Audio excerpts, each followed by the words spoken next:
Looking to gain your English qualification and take the next step? Start with our free bespoke initial assessment diagnostic test. It accurately identifies your current level and recommends the perfect course to help you get started. As you progress, the course updates your level automatically based on how well you perform in the tests. It's perfect for tutors and providers to monitor progress, and just as useful for students to track how far they've come. Your first step in the course is the Subject Knowledge Assessment. This checks your understanding across the full English curriculum and recommends the key topics you should focus on. The course layout is simple and easy to navigate. Your personal dashboard shows course completion, average scores, and recent results, so you can quickly revisit any topic. Your current level is always visible at the top of the course. Every topic contains expert video tutorials, practice questions, and topic tests. First, watch the tutorial video for a clear explanation. Then, complete 5 quickfire, multiple-choice questions to check your understanding. Finally, take the topic test, featuring exam-style questions with instant feedback and full written solutions. Ready for the next challenge? Our course includes AI-marked mock exams in reading and writing, the fastest way to get accurate exam-standard feedback. These practice exams match the style and structure of the real tests and give you results in seconds. Prefer printed mocks?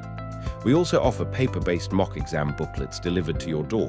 When you're consistently scoring over 60%, you're ready to book your exam. Choose a date and time that suits you, or book now and pick a date later. Whatever works best. Get started today and take control of your English qualification with past functional skills. Let's start by taking a look at purpose. Now, the purpose of a text is simply why the writer has decided to write it. It's their overall aim or goal when they're writing. And it's really important that you understand what purpose is and what the different purposes of texts are. Not only can you be directly asked in exam questions what the purpose of a text is, but the purpose of a text also determines lots of other things, like the text type, the kind of language that the writer uses in a text, whether they're using facts and opinions, and all sorts of other things. So let's take a look at our different purposes so that you'll be able to identify them.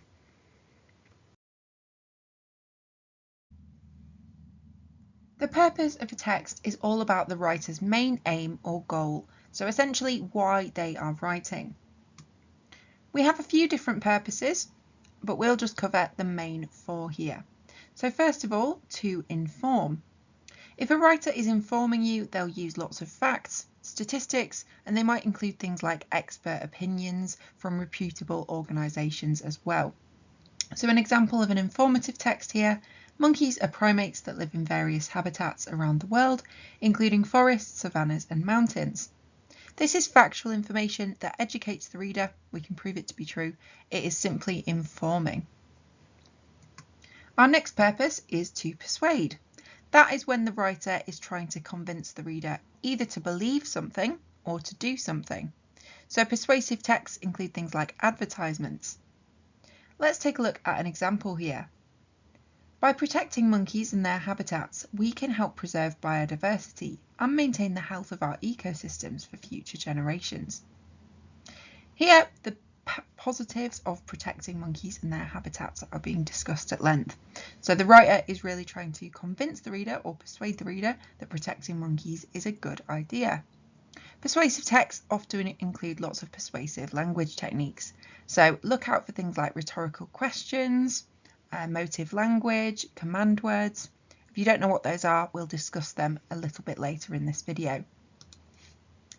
Our next purpose is to discuss. So that is when different people are giving lots of different opinions, or you might alternatively have a text like an article where there's a debate between two sides of an argument. Let's take a look at an example of this. So, some scientists believe monkeys have advanced thinking skills like humans, while others think their intelligence is limited because they don't have language or complex reasoning.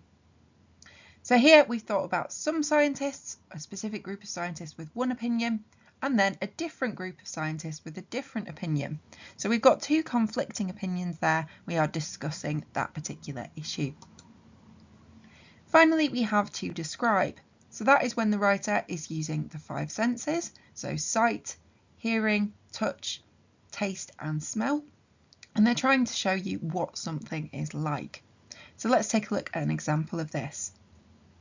Monkeys have expressive faces with large curious eyes, and their fur ranges from soft brown to vibrant orange depending on the species. So this gives lots of detail about what monkeys look like. It's describing what those monkeys are looking like. And we've got lots of adjectives or describing words like expressive, large and curious here.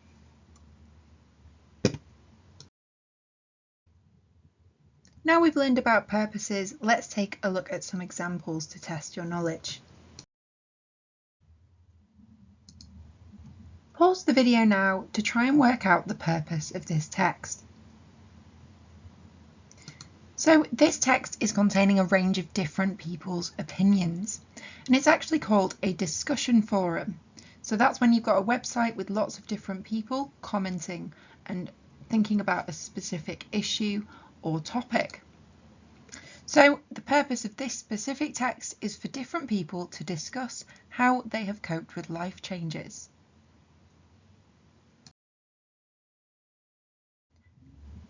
Let's consider another text. What do you think the purpose of this one is? In this text we have some facts, but we also have some advice. So an example of a fact here, we've got this statistic. A 2021 survey by the Mental Health Foundation found that 64% of adults reported increased anxiety during major life transitions. But then we have some advice in this coping strategies section, such as acknowledge your feelings. So what is its purpose overall? Well, its purpose is to inform the reader with factual information about reactions to change, and it's also to instruct or advise people on how to cope with change.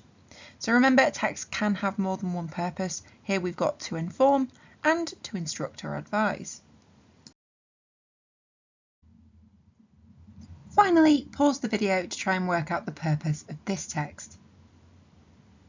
So this text has been written to persuade. How do we know this? Well, it's using lots of opinions and language techniques that convince readers.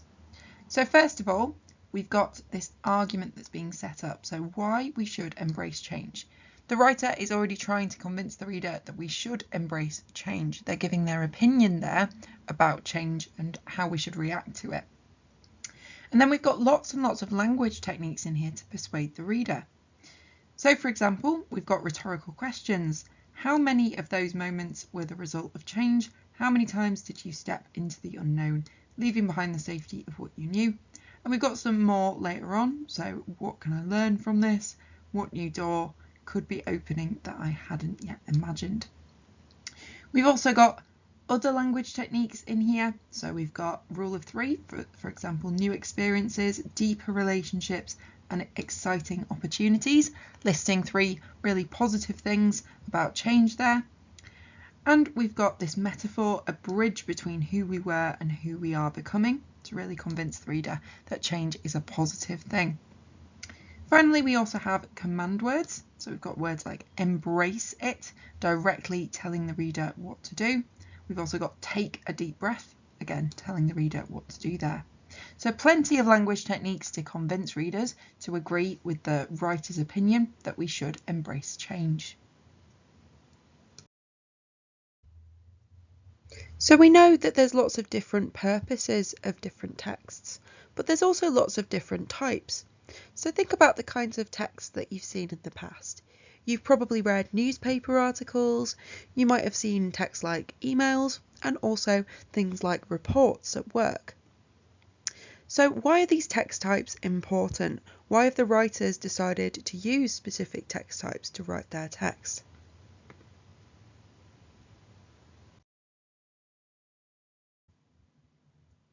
One of the most common texts that you might see in your exam is an article.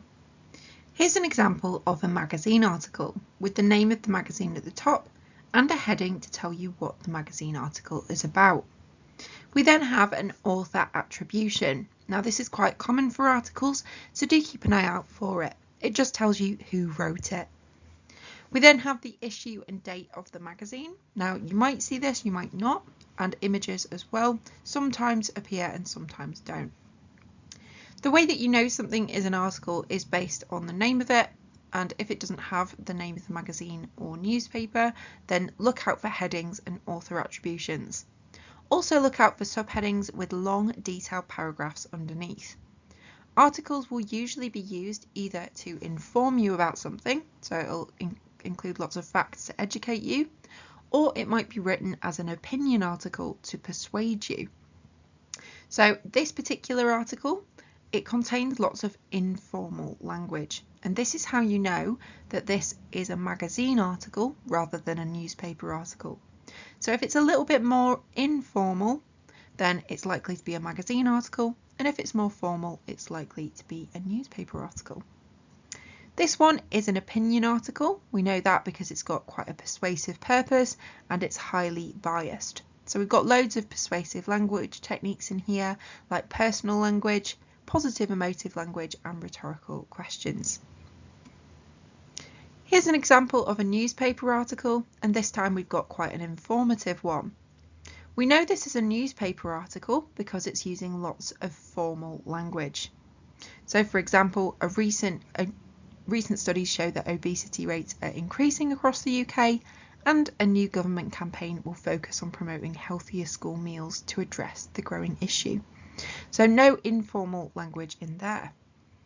We know that this one is informative because we've got lots of facts to inform the reader, and this is quite unbiased.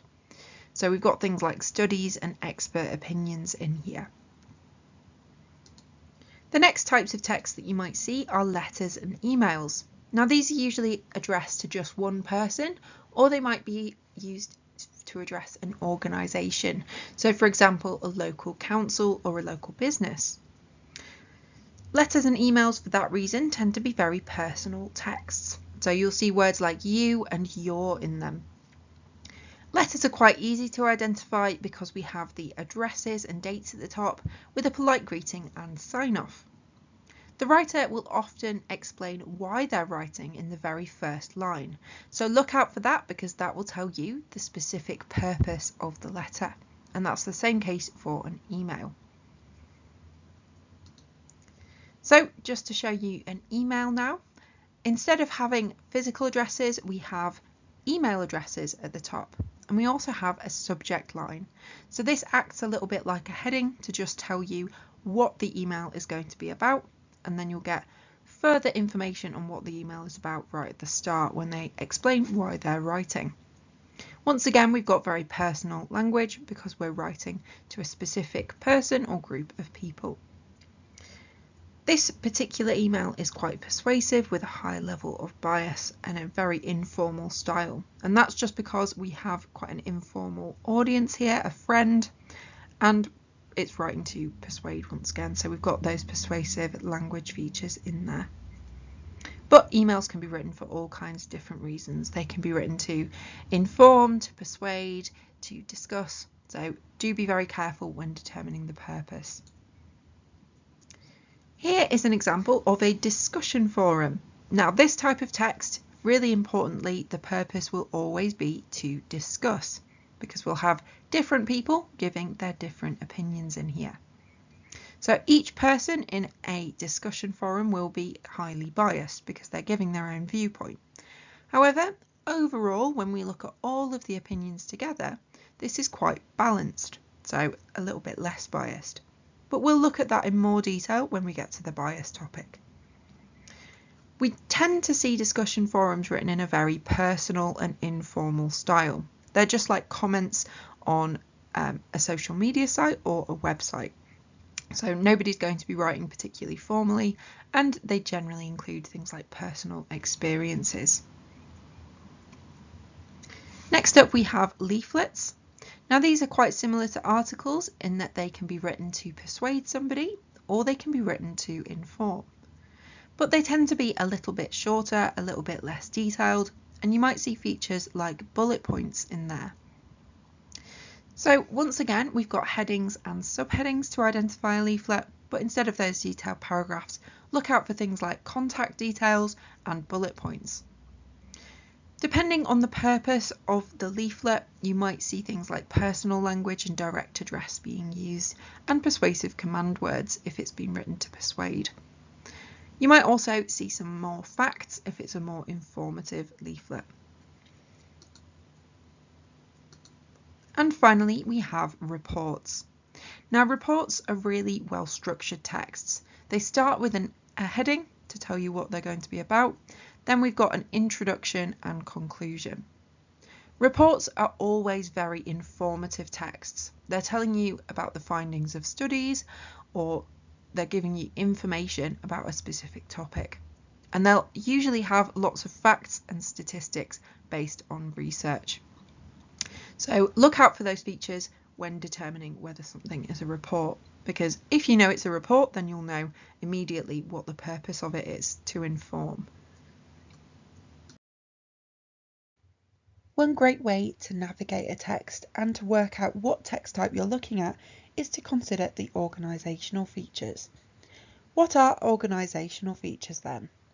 Well, they're simply any features that are visually used to organise the text. And you can usually identify them without even reading the text. You just need to look at it.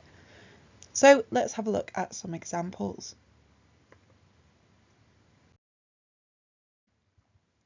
Here we have a page full of organisational features. In the top left corner we have a logo. Logos can show you which company or organisation has written or sponsored a text. We've also got a heading: Pass your functional skills reading exam this year. The heading is called a heading because it usually goes at the top or the head of the text. It tells you exactly what the text is about and helps you decide whether you want to read it or not. We also have an author attribution on the left. This shows who wrote the text. We've also got some subheadings within some text boxes here, and these subheadings are essentially mini headings. They're telling you what each section of the text is about rather than what the whole text is about. This can help you to find the information that you need really quickly. The text boxes themselves separate out pieces of information or ideas. This can help to split them up so they're easier to read, and it can also make them stand out. We've got some bullet points and some numbers within these text boxes. Bullet points are great for providing a clear, structured list. Writers will often use them when they want to organise their ideas effectively and introduce lots of shorter ideas. We've also got some numbers showing the order in which something happens. Numbers can also be used to highlight the most important ideas in an order. And within the heading, finally, we have some bolding and some underlining. This is simply used to make important parts of a text stand out and help you find information more easily. There are some other organisational features that you might spot in text as well, although some of these are a little bit rarer. So we've got a table here that's often used to provide some additional information or statistics, and that's in a really clear, simple format, often used to represent some mathematical information. We've got a graph on the right as well, and that is providing some numerical information too, and it just gives a visual representation for the reader to help them understand that mathematical information nice and easily. We've got an image on the left there, and that gives some additional visual information as well as making the text more visually appealing. So here we've got, for example, an image of a laptop, and somebody appears to be doing an exam and getting some questions right. And we can see from the caption under the image that this is actually an online exam being represented there. So we can sometimes find out information from an image that we might not be able to get from the rest of the text as well. Beneath that caption we have some icons. So here we've got 5 stars. That's a symbolic way of conveying information. So a symbolic way of saying that this company is really great. We've also got some icons that are visually guiding you to different information. So we've got, for example, on the right here, an internet symbol, an email symbol, and a phone symbol. And that's very helpful to quickly find those key contact details. Right at the bottom there, we have what's called a footnote. Now, just like a heading goes at the top or the head of the text, the footnote goes at the foot or the bottom. And it's really important to check your text for footnotes because they often are used for definition questions. So whenever you need to find the meaning of a word, always check whether your text has a footnote. If it does, then just copy out the footnote exactly. Footnotes, as well as providing definitions, can provide extra information too, or they can show where information has come from. So for example, it might have come from a website or a report. So now you've seen lots of different organisational features, let's take a look at some example questions. Pause the video now to identify some organisational features from this text. So this text contains a variety of organisational features, starting with a web address at the top that tells us which website we've found this forum on. We then have a heading, Coping with Life Changes, and this tells us what the discussion forum is going to be about. We've got text boxes, so we've got 3 of these here, and these split up the different people's comments. The bold text used throughout, we've got it in the heading, that really makes the heading stand out, and we've also got it in these names of the contributors. So those names are really standing out so that we can tell different people have given these different comments. Finally, we've got it in topics and resources here as well to help the reader navigate the website more easily. And finally, down the side here, we do have links to different topics and resources. And this is going to help the reader navigate the site and find out about topics that interest them. Let's look at another example. This time, try to identify just one organisational feature and give an example of information that it's helped you to find. So, one organisational feature that we have is the heading. So what information does the heading give us? Well, it helps us to find out that this article will be about how mental health can be affected by change. So we've identified the organisational feature, and the key part here is the example of information it helps you to find. So information is essentially a fact or something about the text. So in this case, we need to be specific, telling us what the article will be about specifically, so how change affects mental health.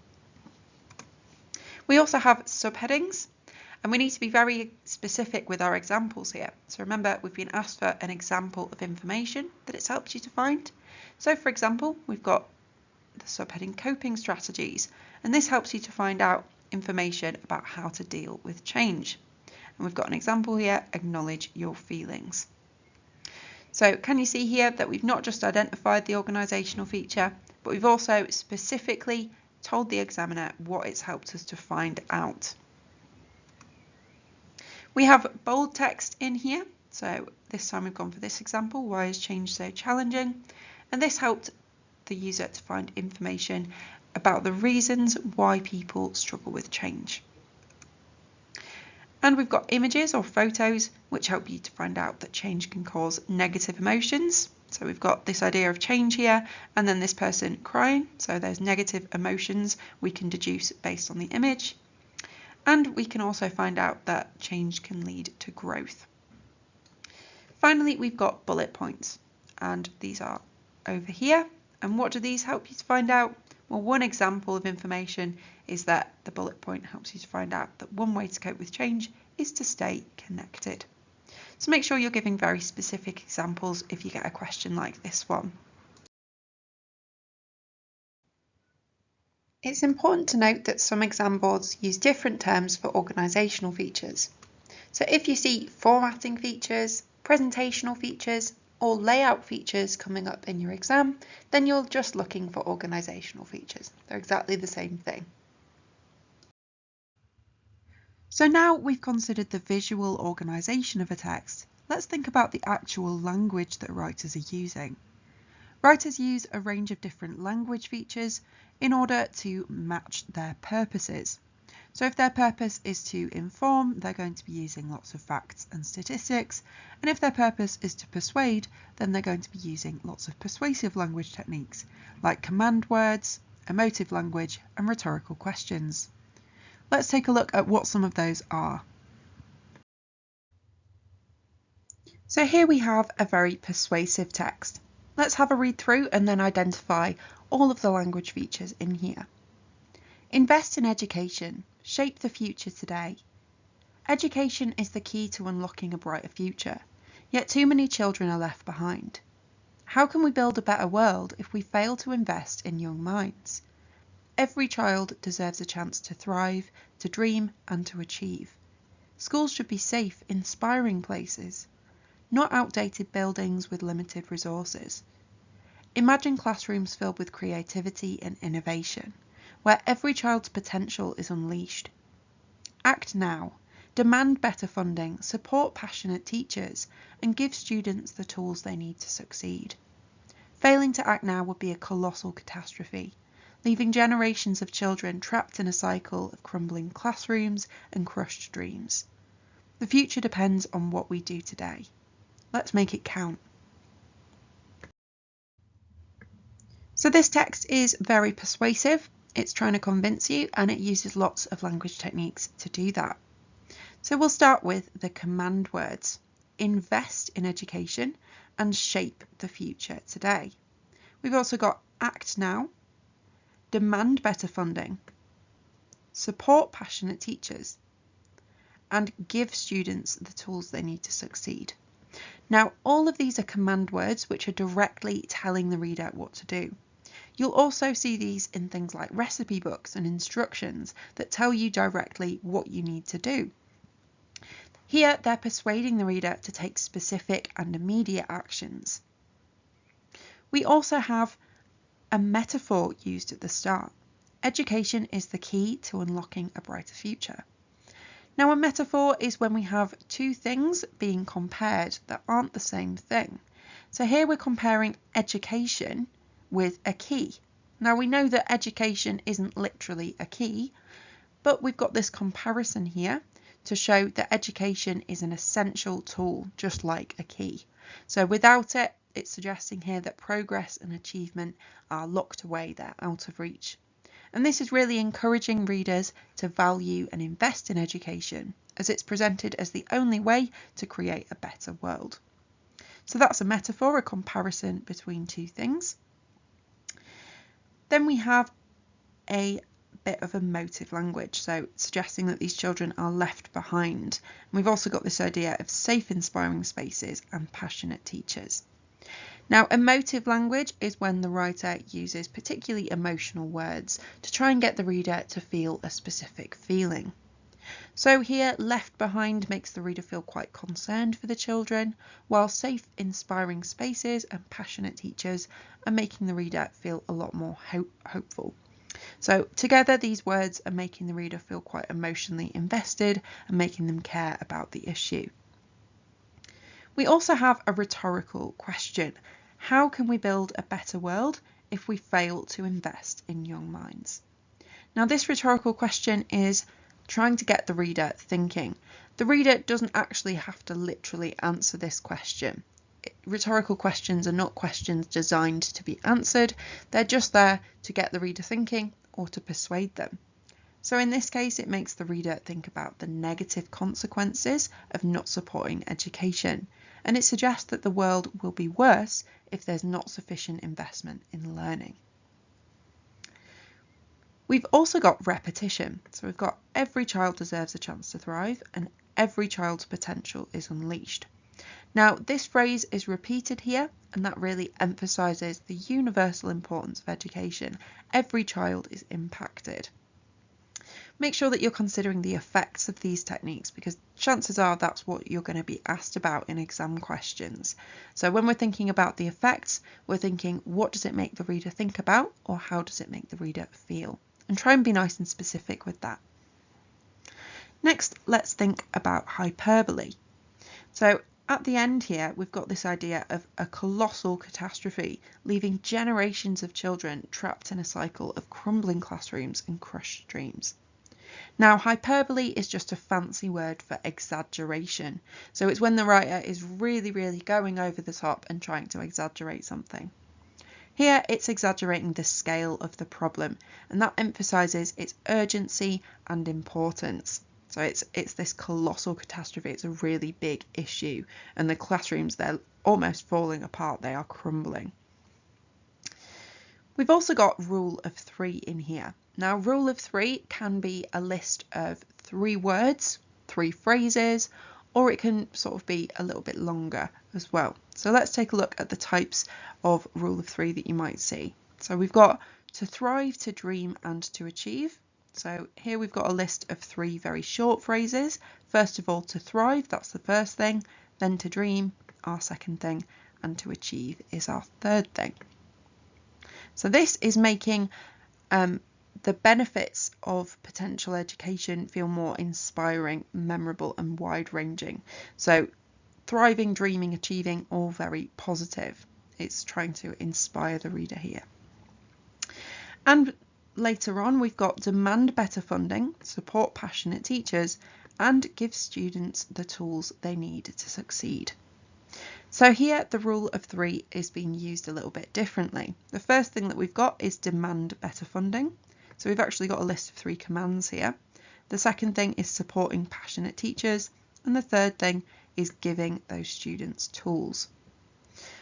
Now here, this is really highlighting practical steps for change, and that makes the call to action a lot more persuasive and a lot more memorable as well. Now, rule of 3 doesn't have to look like this. It can also be a list of 3 adjectives or a list of 3 nouns. We've also got alliteration in this text. So the part that we've already looked at with the hyperbole, colossal, catastrophe, crushed, crumbling, classrooms, all of these start with the letter C. And this is creating a particular sound. So it's drawing attention to these phrases. Alliteration is based on the sound at the start of words. So it's when we've got lots of very similar sounds at the start of words that are close together. This is drawing attention to these particular phrases, and it makes them more striking to the reader. The words themselves are kind of emphasising the severity of the situation, creating some quite strong emotions of urgency and despair in this case. So it's working with the hyperbole there. And we've got some inclusive language in this text as well. So words like we and let's are creating a sense of shared responsibility, calling the reader to take collective action.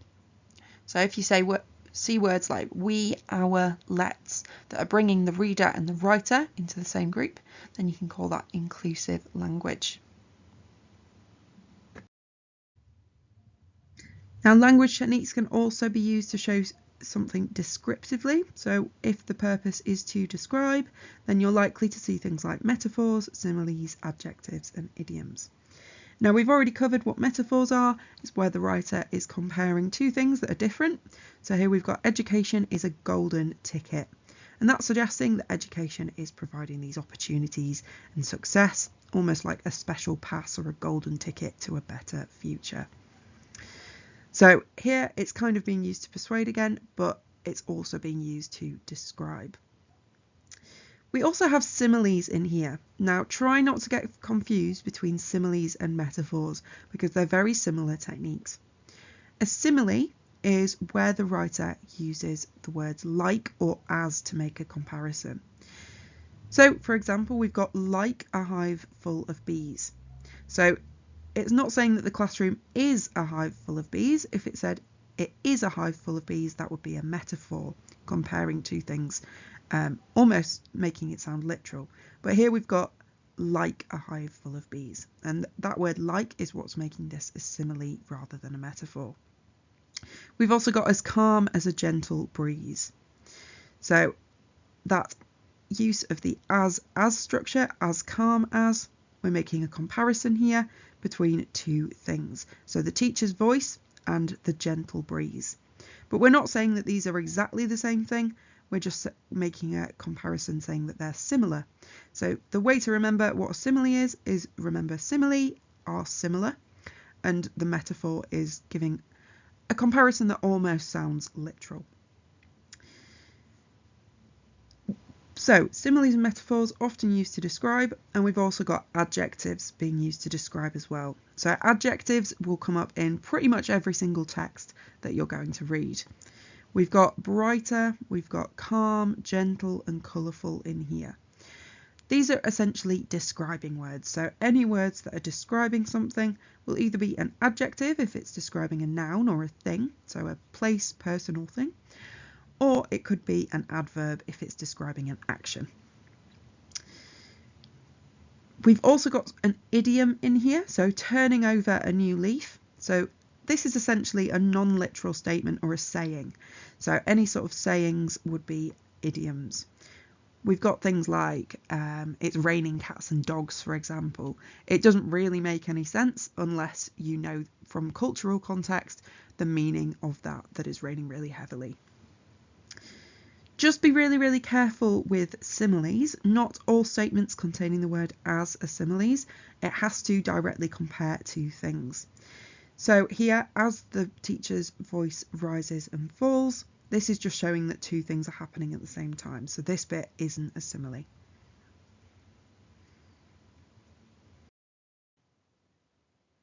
Now let's look at some features of an informative text.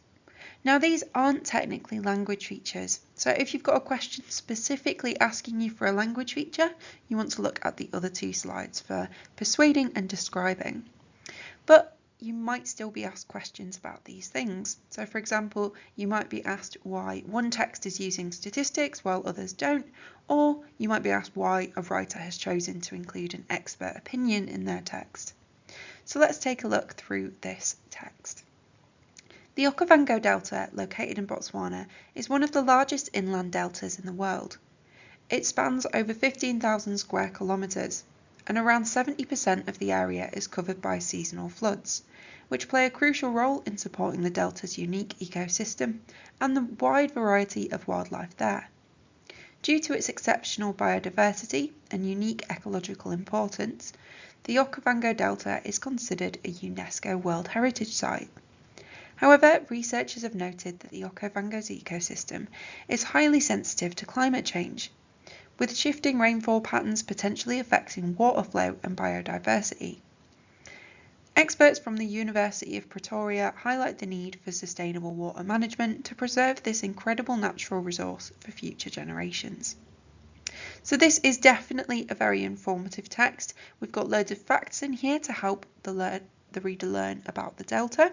So it's definitely informing and educating. And we have statistics as well to provide the reader with some more specific data. So we've got some more detailed information with that over 15,000 square kilometres and over 70% of the area covered by seasonal floods. So that's really helping the reader to picture the size of the delta and understand more specifically what it's like. We also have some research that shows the writer is giving some sort of more reliable, trustworthy information.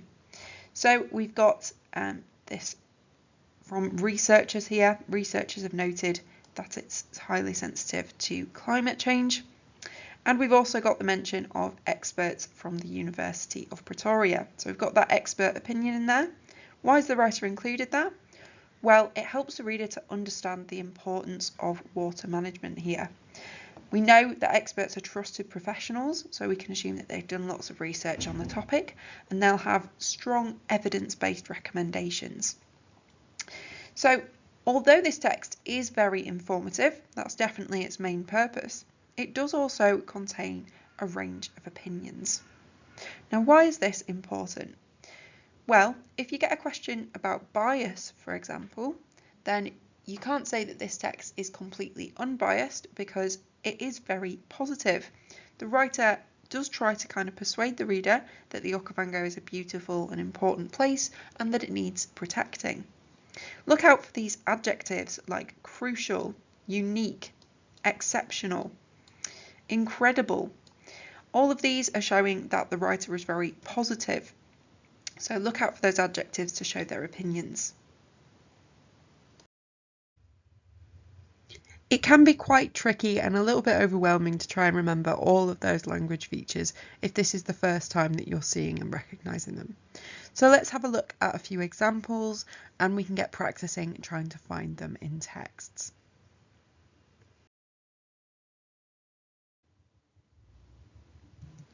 Have a look at this text and see if you can spot any language features.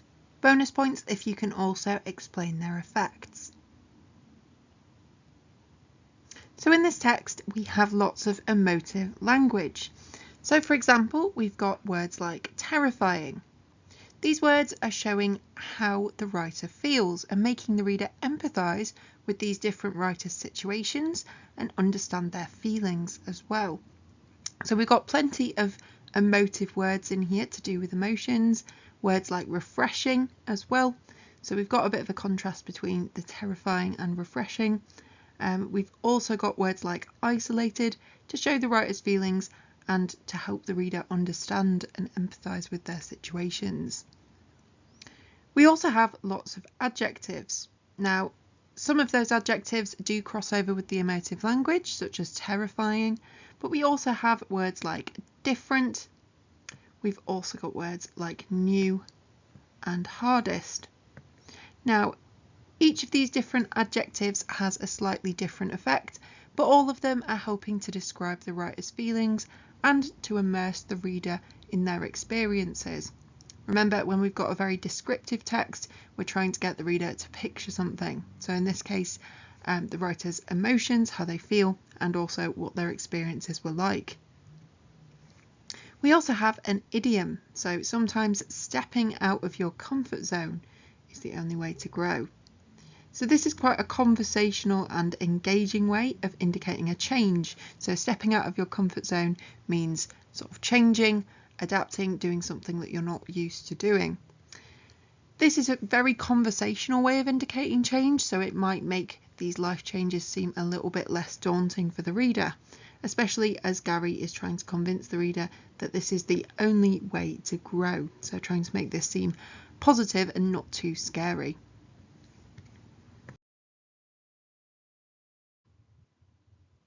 Let's take a look at another text. See if you can spot any language features and try to explain their effects. So first up, as in most texts, we have lots of adjectives here, like inevitable, planned, or unexpected. These adjectives each have different meanings and they have different effects within the text. So each individual one is doing a different thing.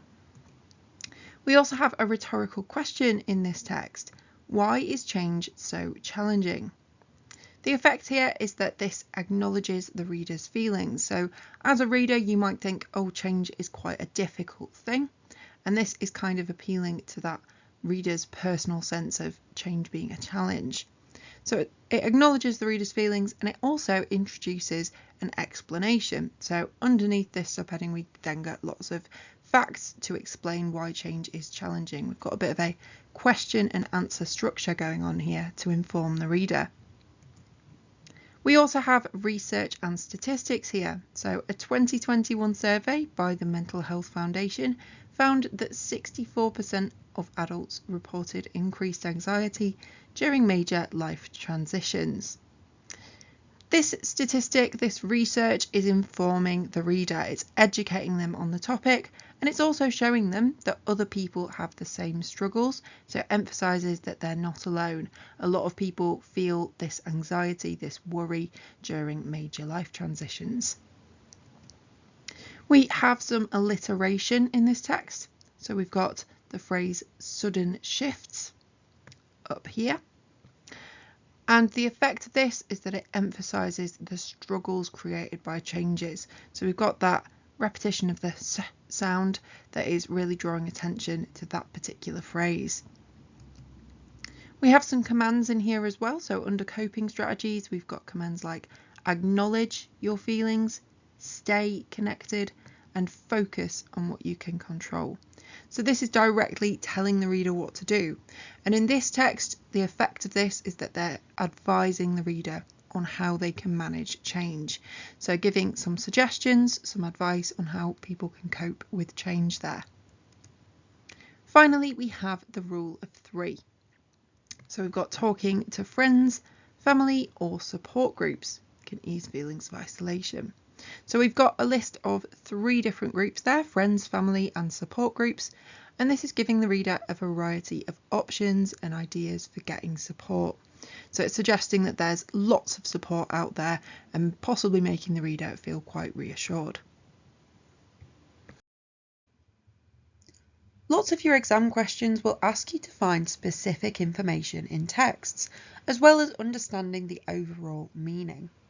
That means it's very important that you can look at the text overall, as well as zooming in on key details and navigating texts to understand the meaning of key words, for example. So let's take a look at how you can do all of those things. Detail is to do with how much is written and also how specific the writing is. So let's take a look at these two examples. We can see that the text on the left is much less detailed than the text on the right. We've got a lot more written in the text on the right, but it's also much more specific. The text on the left is just a leaflet about how to care for pets. The audience in this case and the purpose are affecting the level of detail. So we don't know what pet the audience has, we just are giving general information about how to care for pets here. That's the purpose of this text, it's to give general information or to inform quite generally, which is why it's not particularly detailed. In contrast, the text on the right is giving very specific information. So we've got details about each individual dog, what breed they are, what age they are, and also what they're like to live with. Now we need this very specific information because the aim of this text is partially to inform the reader about these different dogs, that's its main purpose, and also to perhaps persuade the reader to adopt one of these dogs. So the audience here would need more information because they are trying to decide what dog to get. That's quite a big, serious decision. They'll want to know as much as possible about the dogs before they go to meet them.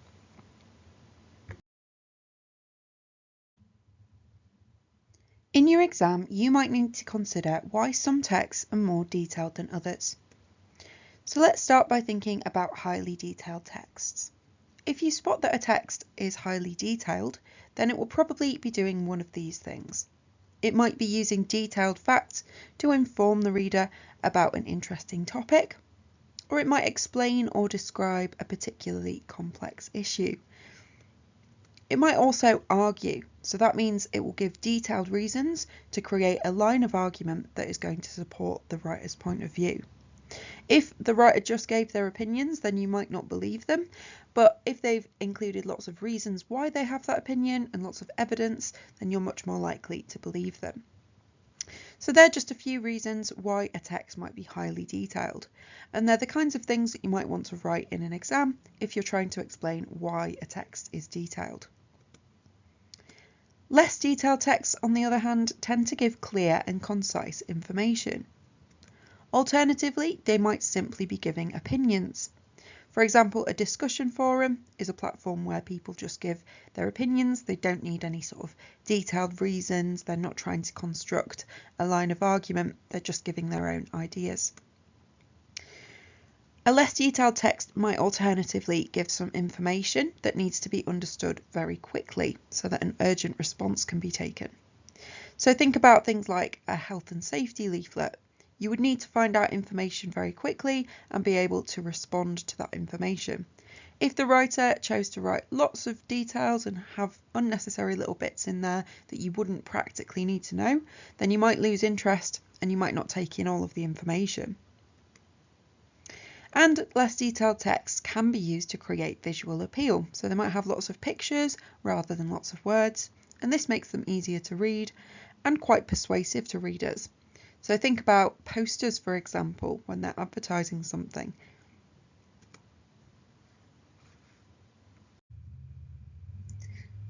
Another type of exam question that you could get might ask you why the writer has chosen to use a specific detail in the text. When you're considering this, try to think about the audience. Put yourself in the reader's shoes. Who's likely to be the audience or reader of the text, and what would that reader need to know? So for example, if you're reading a job advert, then you've got to think about, from the perspective of the reader, what they would need to know about that job. They would need to know whether they're qualified to do it, what's involved, what the benefits are, what the sort of day-to-day responsibilities are. So try to put yourself in their shoes and think about what kinds of information they might need. Also consider the purpose or aims of the text. So is it giving detailed information to inform, or is it trying to argue or persuade the reader with some detailed reasoning?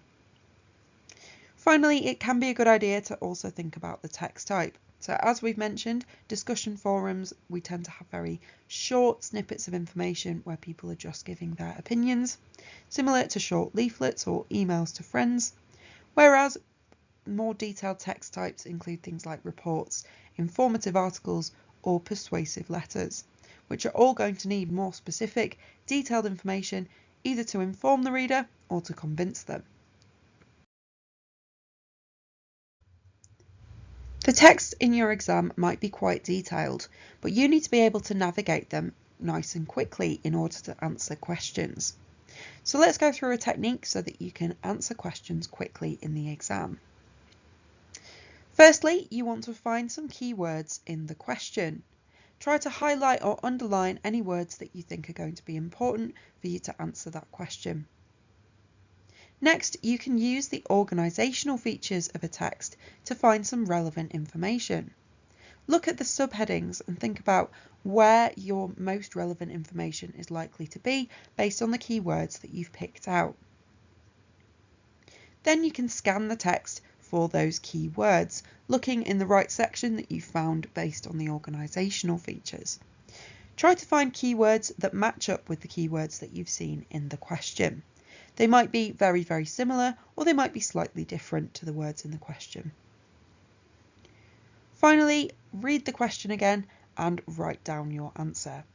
It's really important that you read the question a second time, just to make sure that you haven't misunderstood it and to make sure that you are getting the answer correct.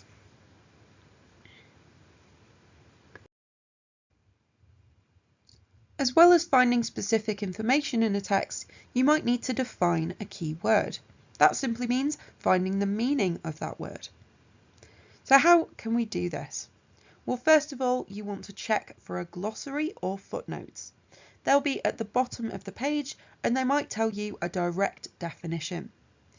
They'll usually have an asterisk, a letter or a number that corresponds to the text. So if you find the word in the text that you're trying to define, it will have either a letter, number or asterisk next to it, and then the glossary or footnote will also have that asterisk, number or letter.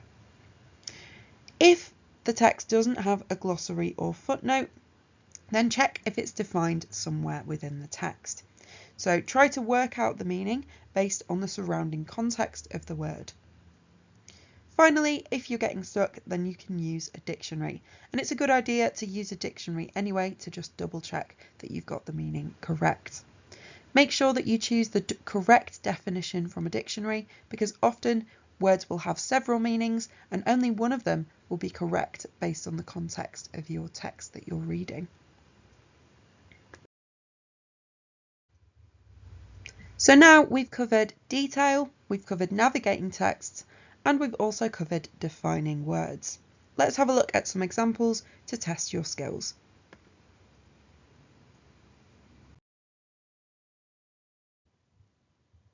Let's test your ability to find definitions. What does isolated mean as used in the text? Pause the video now to have a go at this.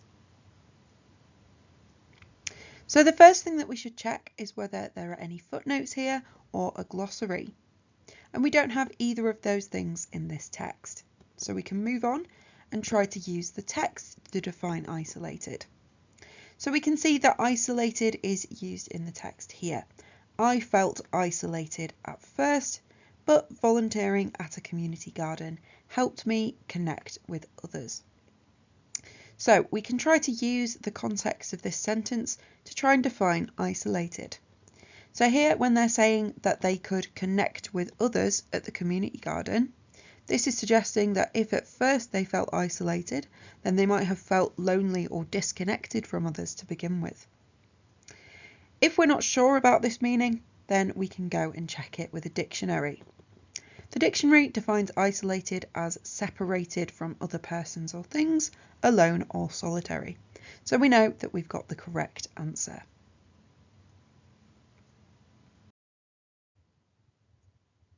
Now let's test your ability to navigate a text. Give 2 pieces of advice about adapting to change. Pause the video now to find this in the text. So, how can we find this information quickly? Well, the first thing we need to do is think about the question and grab our key words. So we know that we need 2 pieces of advice, and those pieces of advice specifically have to be about adapting to change. So we're going to be looking for those keywords in the text or anything that is similar to them. We can then start to use our organisational features. So remember, we're all about advice for this particular question, and we're most likely to find some advice under the subheading coping strategies. So think about that word strategies. It's suggesting ways or piece of advice that might help us to cope with adapting to change. Under that subheading, we can find some key words. So we've got some command words here that are suggesting that the writer is giving advice. So for example, acknowledge your feelings, stay connected, and focus on what you can control. So we've found our answers here. All of those options would be advice that the writer gives about adapting to change. So we can give any 2 of these 3 bullet points under coping strategies, and we know that all of them are about adapting to change because change is the focus of this entire text. And we've got the idea of coping strategies, all about how to cope with or adapt to change. Next, let's consider facts and opinions. Now, this isn't just important for your exam. Knowing the difference between a fact and an opinion is very important for your everyday life. You don't want to be tricked by someone who sounds like they're giving facts when they're actually just giving you their opinion. And you need to be able to form your own opinions in life. So let's take a look at the difference between a fact and an opinion. This is also a very important topic when we are thinking about purpose as well. So remember, facts generally are used more heavily in informative texts. However, that's not always the case. And opinions you are more likely to see in persuasive texts or texts that discuss.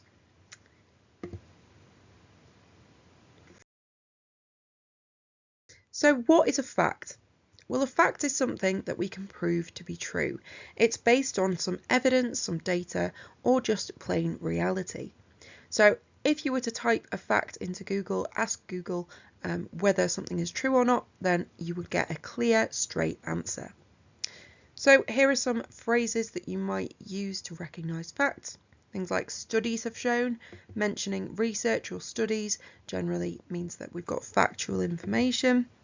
We've got statistics like 80% of people surveyed agreed that, or 1 in 5. And then we have just standard facts, information that we could prove to be true. Octopuses have 3 hearts, for example. We could verify this information by looking online or by reading a book about animals or an encyclopedia or something like that. Last night I went to the cinema. We can prove that somebody has done this. They will have had the cinema ticket. We might have like an online booking or something. There's a way to prove that they went to the cinema. They know that they went there. That is a fact. And finally, the plans were proposed in 2010. So anything that we can prove to be true. Often things that have already happened as well, so things that have happened in the past will be quite factual. Opinions, on the other hand, show the personal feelings, beliefs or preferences of the writer. So they're just what the writer thinks, and they can't be proven. That means that the reader can choose whether they want to agree or disagree with the writer. Here are a few indications of an opinion. Opinions will often use descriptive language or adjectives. So a writer might say that something is fantastic, they might think that it's expensive, or they might give their personal feeling that something is ugly. Do just be careful with this though, because some adjectives can be used in facts as well. So for example, the sky is blue. We can't disagree that the sky is blue. We can all look into the sky and we would all describe it the same way. However, if it could be described differently by different people, then we've usually got an opinion being given with adjectives. You might also see emotive language. So the writer might tell you that they love something, or that you'll absolutely despise it, or that they desperately want something. Whenever they're using emotive language, they're showing their personal feelings or emotions, so it will be an opinion. The writer also might make a speculation. So this is a guess about what will happen in the future. So for example, if they were talking about an event, then they might say it will be amazing, it will be fantastic. And they might say the event will attract lots of people. Now they don't know that this will be true because they are kind of predicting the future here, and nobody knows what's going to happen in the future. So that's just their personal opinion, what they think will happen. And we've also got suggestions or advice. So if somebody tells you you should do something, only fools would do that, or everyone ought to do this, then they're giving their opinion about what people should do. Finally, we have common opinion statements. So if you see any of these keywords, I think, I feel, or I believe, that's a very strong indication that you're about to be given an opinion. So now we know the difference between a fact and an opinion, let's test your knowledge with some examples. Pause the video now to identify whether these are facts, opinions, or something else. So let's start with the first one. Starting a new job after 15 years in the same company was terrifying. I didn't know anyone. The systems were different. Now this one might have caught you out because this statement is actually a mixture of fact and opinion. Be really careful in your exam if you're asked to give a couple of examples of facts or a couple of examples of opinions, because some sentences will contain both. So you've just got to make sure you isolate that particular fact or opinion. The first part of this statement is quite factual. We know that this person has started a new job after 15 years in the same company. We could prove that by asking their previous employer and their current employer. However, it's their opinion that it was terrifying. That's showing their personal thoughts and feelings about it. It's not something that we can prove. The next bit, I didn't know anyone, the systems were different.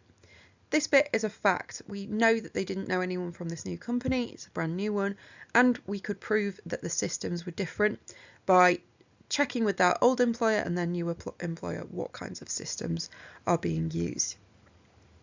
So that's the first one. What about the second one? Sometimes stepping out of your comfort zone is the only way to grow. Now this is an opinion.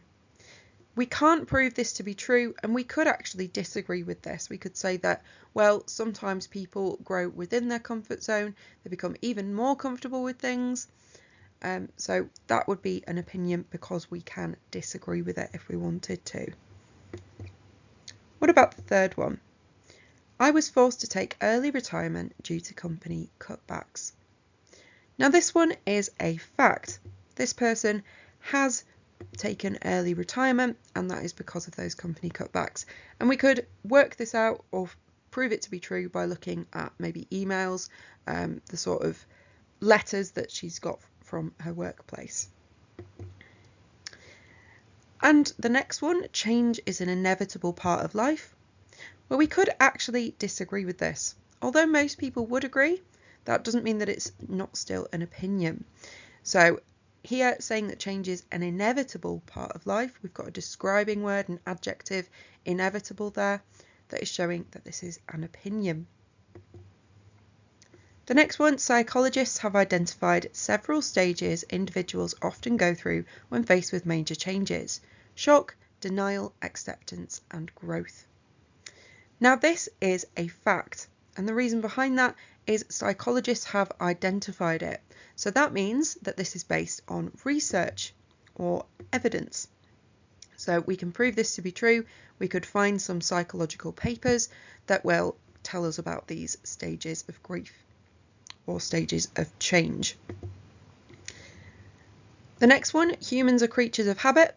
Well, we can absolutely disagree with this. We can say, well, some people are very good at sticking to habits, other people don't have particular habits, they change more often than others. So that is an opinion. Focus on what you can control. Now this one, it's implicitly giving the opinion that you should focus on what you can control. So it is kind of giving some advice here, but because it's not saying you should do this, this is actually in the other category. This is just a statement rather than an explicit opinion, and it's definitely not a fact. So be really, really careful, especially when you have things like commands or questions. Those will fall into the other category. You don't want to be putting those down as facts or opinions. In the end, it's not the absence of change that leads to fulfillment, but how we respond to it. This one is an opinion. The reason for that is because we're thinking about something that we can disagree with here. So we can suggest that does change lead to fulfillment? We don't know. Does how we respond to change the way that we feel fulfilled? Well, that depends on your personal point of view, personal perspectives. We couldn't just type that into a search engine and get a clear answer. And finally, how many times did you step into the unknown, leaving behind the safety of what you knew? So as we've mentioned, when we've got questions, these tend to not be facts or opinions. They might heavily imply an opinion, but here we have a question. So that's going to go in our other category. Make sure that you know the difference between facts and opinions, because this becomes really important when you're trying to identify the purpose of a text and the level of bias as well. Next, we're going to consider formality and bias. Now, formality is to do with how professional a text sounds or how chatty it sounds, whereas bias is a completely different thing, and that's to do with how one-sided a text is. So if the writer's got a very strong opinion or a very strong view one way, then that is going to be a very biased text. Bias is also influenced by things like an agenda or motivation. So let's take a look at both of these concepts, and we'll start by diving in and looking at formality.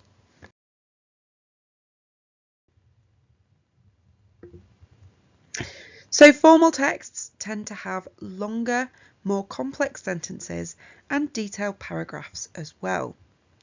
They generally include specialist words and phrases that are related to the topic.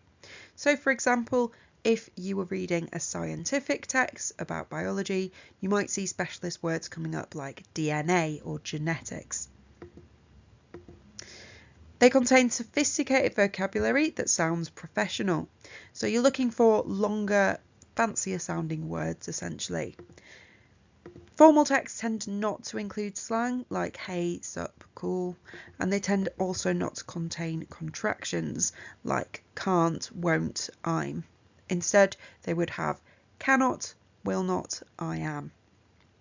However, that's not always the case. Contractions can be a little bit in the middle.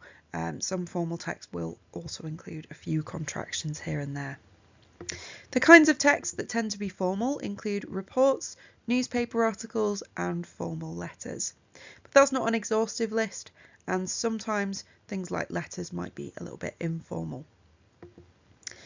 Now let's think about less formal texts, so our informal texts.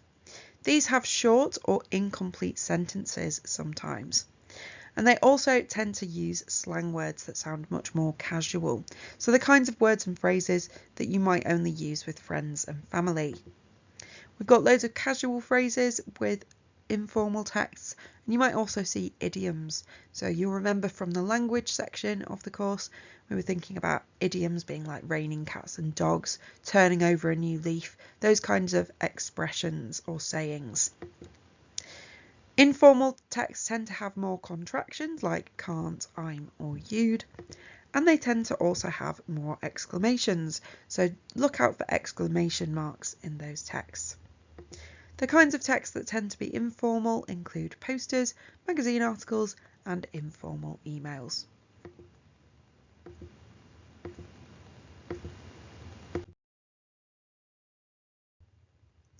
Now let's think about bias.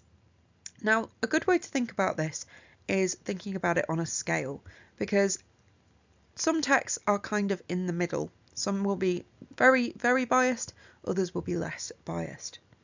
So let's start with our less biased text first. Less biased text, you're looking generally for an informative purpose. If a text is giving you facts just to inform you, not to try and persuade you to do anything, then chances are this is going to be a less biased text. Texts that have no clear viewpoint are less biased ones. So essentially you're looking for really strong opinions for more biased texts and less clear, less obvious opinions in our less biased texts.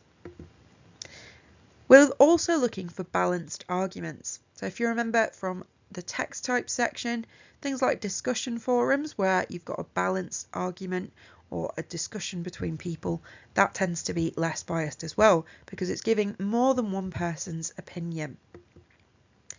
So these texts don't favour one perspective over another, they are quite balanced.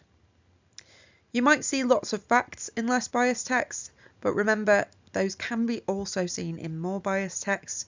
Depends on how they're being used. If they're just being used to inform, it's less biased. If they are also being used to persuade you, then chances are they're being used in a more biased text. Less biased texts have less emotional language generally, and they also can be a little bit formal, but don't get this mixed up because an informal text could also be less biased. And finally, there's no agenda with a less biased text. What does that mean? Well, essentially, the writer doesn't have any clear motivation for writing.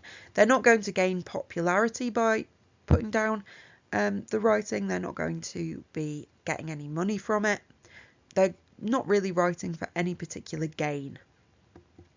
Whereas a more biased text, you're looking for texts that have a persuasive purpose. If it has a persuasive purpose, it's automatically a very biased text. You'll see a very, very clear viewpoint in the text, and generally it will be quite one-sided, showing the writer's thoughts and feelings throughout the text with lots of opinions. So just those one-sided arguments, not considering both sides of the story. And tons of opinions in there as well. Also things like emotive language might come up, and hyperbole. So the kinds of things that you are seeing in those persuasive texts will also be in biased texts. And the writer might have an obvious agenda. So if you happen to know who the writer of a text is, for example, it might be a member of the council, and they might be complaining that the government isn't giving the council enough funding, then you know they've got a reason why they're going to be writing. They're going to want more funding from the government. Or if you're looking at an advert, somebody's advertising something, then you know that they're going to get money from people reading this and buying the product. So they're likely to really be quite persuasive and very biased. Now that we've had a look at both formality and bias, let's take a look at some examples.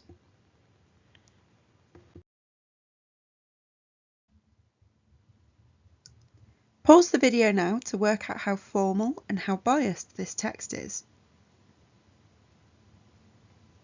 So this text is using lots of casual language, contractions, idioms and slang. For example, we've got the contraction, I didn't know anyone, it wasn't easy. This is very casual, friendly language as well, the kinds of things that you'd use with friends or family. We've also got the idiom, stepping out of your comfort zone. So overall, this is a very informal text. In terms of the bias, we do have quite strong biased opinions. So for example, starting a new job after 15 years in the same company was terrifying. So we've got quite strong personal opinions here. We've got some emotive language in those opinions. However, when we consider the text as a whole, remember this is a discussion forum, and that means that we've got more than one point of view here. So this would be considered a balanced text because we've got multiple viewpoints. Therefore, it's only somewhat biased. It's considered a less biased text because of those multiple viewpoints in there.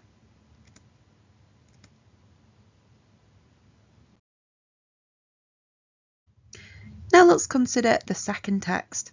So pause the video to work out how formal and how biased this one is. This text is using much more sophisticated language and it contains specialist words. So thinking about the sophisticated language here, we've got an inevitable part of life, significantly impact, these kinds of fancier phrases that we hear in more professional texts. We also have specialist words. So the difference between sophisticated language and specialist words are to do with a specific topic. So in this case, we're thinking about mental health and how change can impact that. So we've got specialist phrases like mental well-being, we've got specialist words like psychologists, and we've got also anxiety being mentioned. There's no slang in here and no contractions either, so this is definitely a very formal text. In terms of the level of bias, much of this text is quite informative. So we've got things like the statistic here from the Mental Health Foundation. However, the advice and the strong opinions towards the end of the text in this coping strategy section make this text somewhat biased. So we've got some commands like acknowledge your feelings, stay connected, focus on what you can control. All of these things are where the writer is giving one-sided opinions and advice to the reader, and this is making this text somewhat biased. So just like the other one, this one will be somewhere in the middle in terms of bias.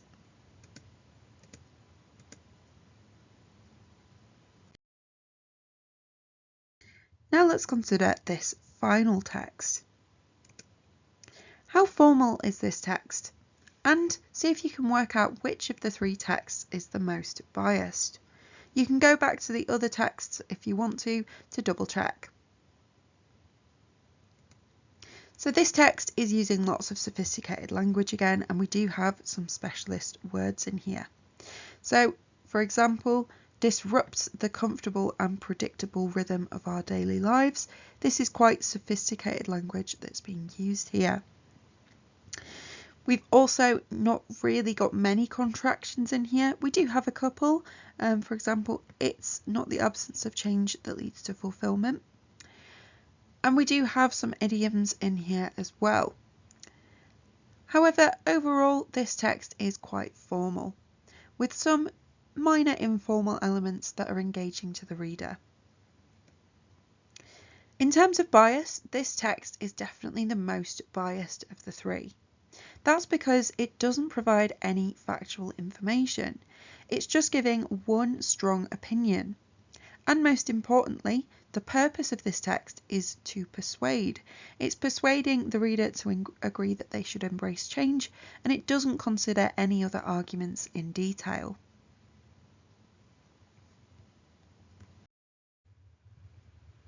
All biased writers have a point of view. That's simply what the writer thinks about the topic. Usually, writers will support their point of view with a line of argument or a list of reasons why they think that. Let's take a look at some more key terms and think about points of view and lines of argument in more detail. When you first see your texts in the exam, the thing that you'll have to do first is work out what the topic is. That's simply what the text is about. So for example, the topic of these revision slides is point of view and line of argument.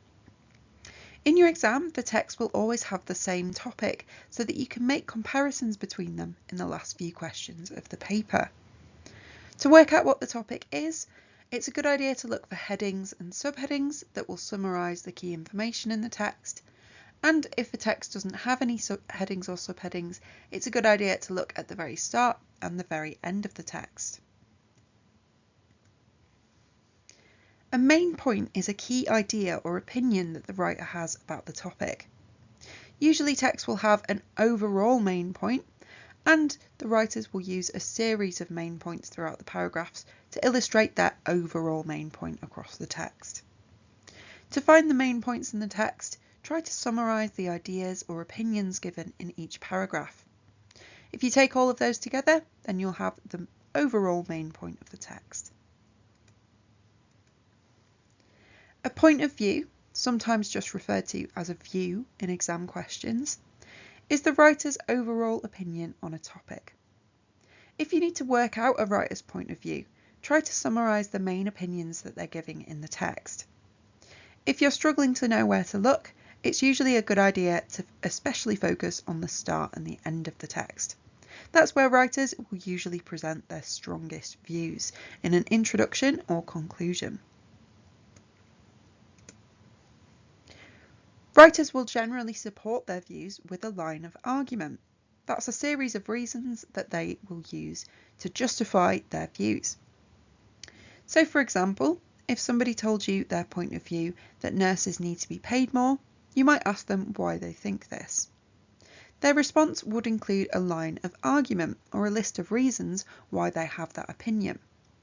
So they might argue that nurses work long hours, that they're highly trained and very skilled workers, and that nurses currently are underpaid and aren't able to afford basic necessities.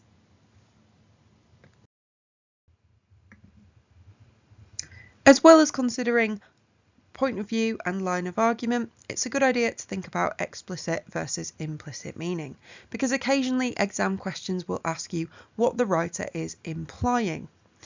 Explicit meaning is really simple. It's just a basic meaning that doesn't require you to work anything out. So let's take a look at an example. Ben says, "Is Mum back from work yet?" And Mimi says, "No, she's not back yet." So here Mimi is conveying the information directly. We've got a very clear, obvious answer here. However, with implicit meaning, the answer is a little bit less clear. So that's all about working something out based on what you've read. So let's take a look at our example. Once again, Ben is asking, "Is Mum back from work yet?" But this time Mimi is saying her car isn't in the drive. Now this isn't a clear-cut answer. We've referred to the mum's car rather than where the actual mum is. So here Mimi is implying that their mum isn't back from work yet. If her car isn't there, then that's implying that she isn't either. So that's implicit meaning, the meaning that you kind of have to work out from the text.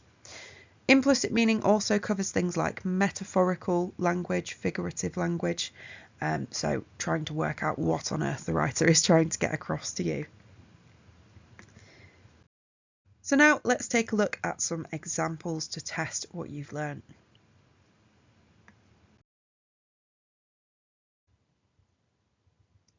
Pause the video now to identify the point of view that each person in the discussion forum has. So let's start with Busy. Busy has quite a mixed view of change. So if we look at the start, they're quite negative. They say that starting their new job was terrifying, and they use the rule of three to say they didn't know anyone, the systems were different, they doubted their abilities. So all very negative things there. They're a bit worried about starting this new job. However, they then use the organisational marker but to show that they're now going to discuss the positives.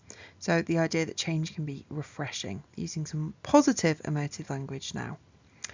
Because it's pushed you to learn new skills and meet new people. So Busy has identified that even though they were scared at first, they have learned quite a lot from their new job, and it was worth it in the end. Gary really shares this mixed view of change, saying that moving to a new city was the hardest change I've faced, so being quite negative at the start and explaining that they felt isolated. But then they've explained that they've connected with others after the move, and they have found that stepping out of their comfort zone is the only way for them to grow. So again, a mixture of negatives at the start and then positives at the end. Tribby, in contrast, has a much more negative view of change. So they think that some changes make it very difficult to find purpose in life. They've said here that when they were forced to take early retirement, it was a shock and they struggled with their sense of purpose.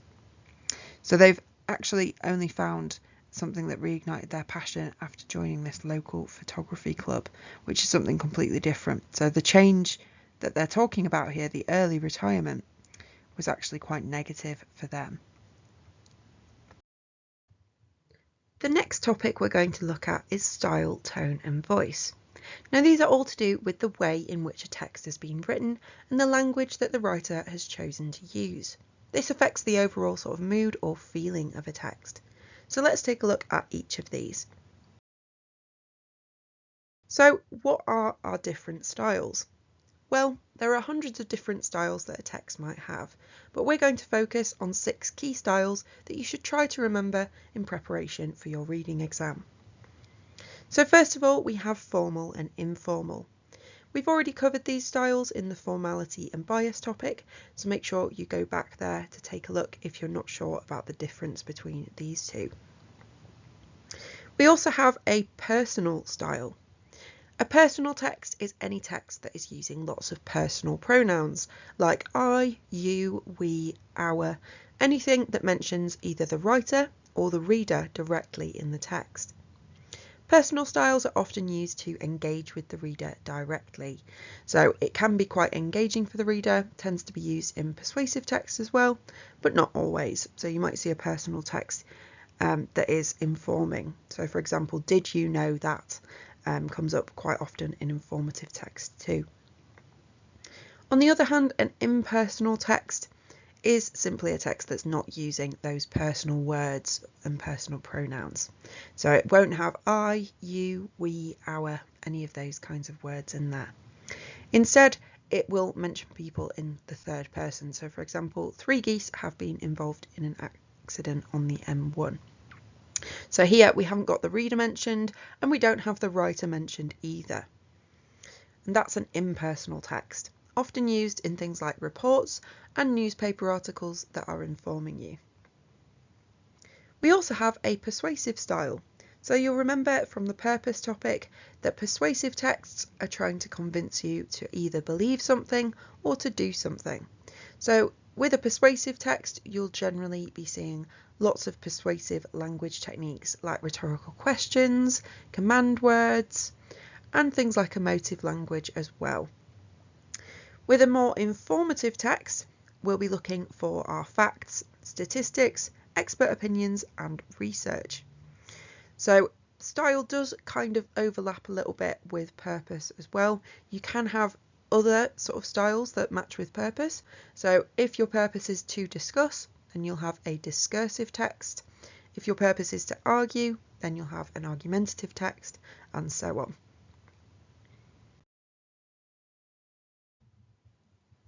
As well as being aware of different styles, you should be aware of different tones in a text.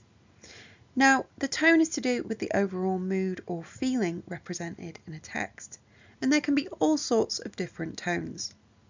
So for example, a text might have an angry tone, a sarcastic tone, a friendly tone, a positive tone, a negative one, a neutral tone which isn't positive or negative, a conversational tone, or a mocking tone. Now you don't necessarily have to remember all of these terms, but you might get, for example, a multiple choice question that will ask you to identify the tone of a text. If you come across any words to describe the tone that you're not familiar with, then make sure that you just look them up in a dictionary. So if you didn't know what sarcastic meant, for example, you could look that up to find out what that means. Now, just be aware that tone is to do with the overall mood. So anything that you put to do with emotions, a sad tone, a happy tone, anything like that would be absolutely fine, so long as it accurately summarises the overall mood of a text. Now that we know about style and tone, let's take a look at some examples.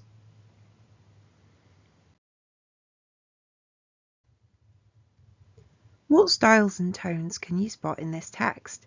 Pause the video now to have a go. So let's start with the styles. Typical of a discussion forum, this has been written in a very informal style. So we've got casual phrases like I didn't know anyone. Note that we've got a contraction in didn't there. And we've also got it wasn't easy, but it was worth it. Now this is the kind of language that you might be using in a conversation with friends or family. It's definitely not particularly professional, and it's more suitable for a conversation platform like a discussion forum. We also have a very personal tone in each of the comments. So remember that each of the contributors, they're talking about their personal experiences and their personal opinions. So we've got lots of I's in here. So for example, I realised, I didn't know anyone, I felt isolated, and also I was forced to take early retirement. So giving personal experiences and opinions there. We also have stepping out of your comfort zone is the only way to grow. So that means we have quite a conversational tone here. The writer is engaging with the reader, describing their own personal experiences in an almost conversation-like chatty way. We have a negative tone in Tribby's comment when they say not all change is good, and when they use negative emotive language like shock and struggled. However, we have a much more hopeful tone in the other two comments. So Busy focuses on learning new skills and meeting new people, so listing some positives there. And they also explain that change can be refreshing. So that's a much more positive, hopeful tone being set up there. And the same with Gary's comment, stepping out of your comfort zone is the only way to grow. So a focus on change as growth for the future, much more hopeful, much more positive.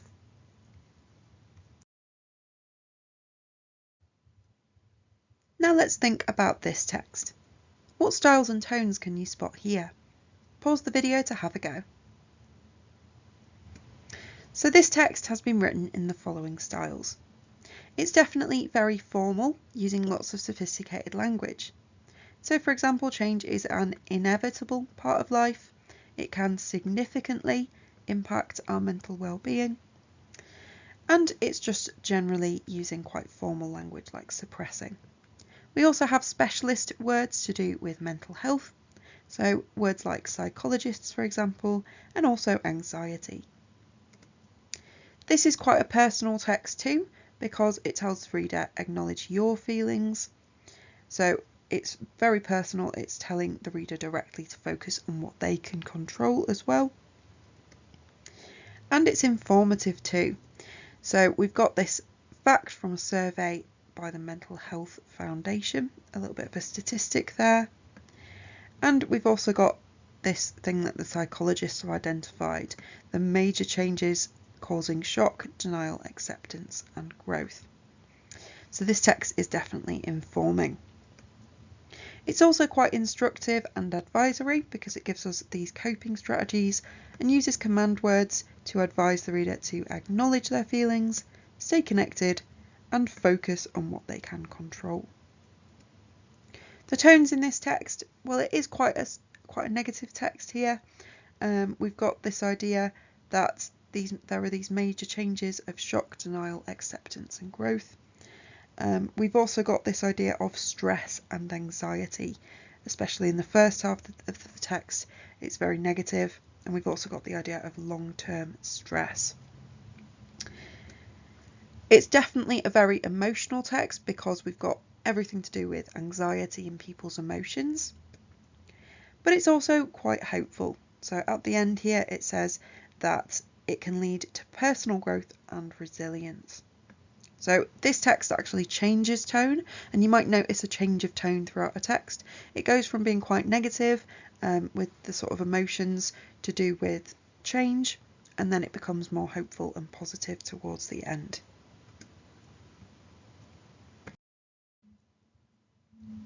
We've covered pretty much everything you need to know about texts, so now let's look at how you can compare them.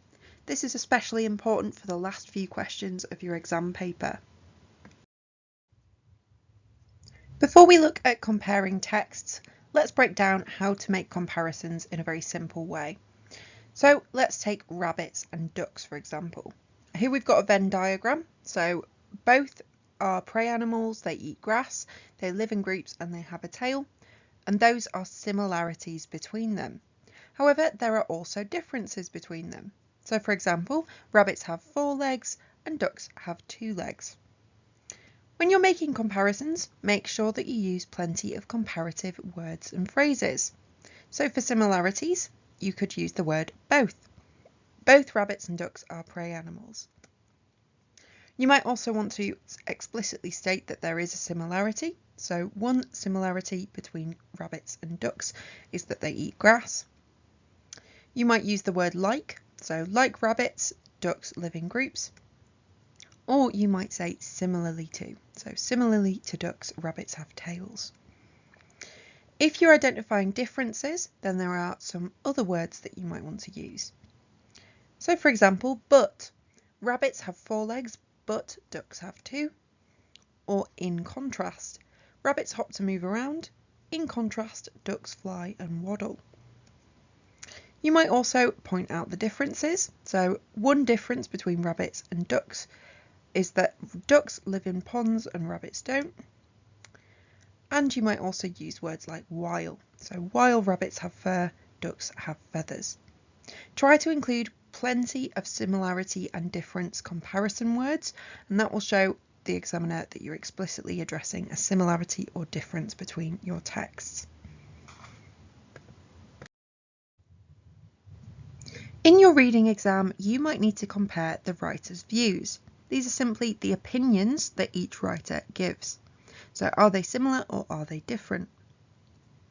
You might need to compare styles, levels of detail, advice given in several different texts, levels of bias, and also the language within texts. So, for example, one text might be using a specific type of language, like emotive language, whilst the other text or texts might not be using that, and you might need to explain why that is or compare the kinds of language that they are using. So, now that we know what we are expecting to compare in exam questions, can you spot any similarities or differences between these two texts? Pause the video now to have a read through them and try to maybe make a Venn diagram or list the similarities or differences.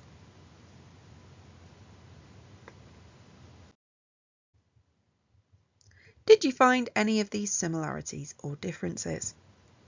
So you might have noticed that both of the texts have quite similar views. They were both very positive about rock and classic rock in general. They also gave quite similar information about rock bands. They mentioned the same kinds of rock bands, and they mentioned the same information about the music too. However, they've been written in very different styles, with very different tones and features. So text 1 was much more biased. It was a persuasive and informal and personal text. So it's been written in those different styles, and it included lots of different features like exclamations, rhetorical questions, lots of opinions and emotive language. It also had a much more conversational tone than text 2. On the other hand, text 2 was a lot less biased. It was much more informative, using facts. Other styles of text 2 include formal and impersonal. So that was very different to text 1, which was more persuasive and much more personal. We've got a much more factual and detailed text with text 2. So we had some specific details, whereas text 1 was just giving some more general opinions. And text 2 had somewhat of an objective tone, especially at the start of the text.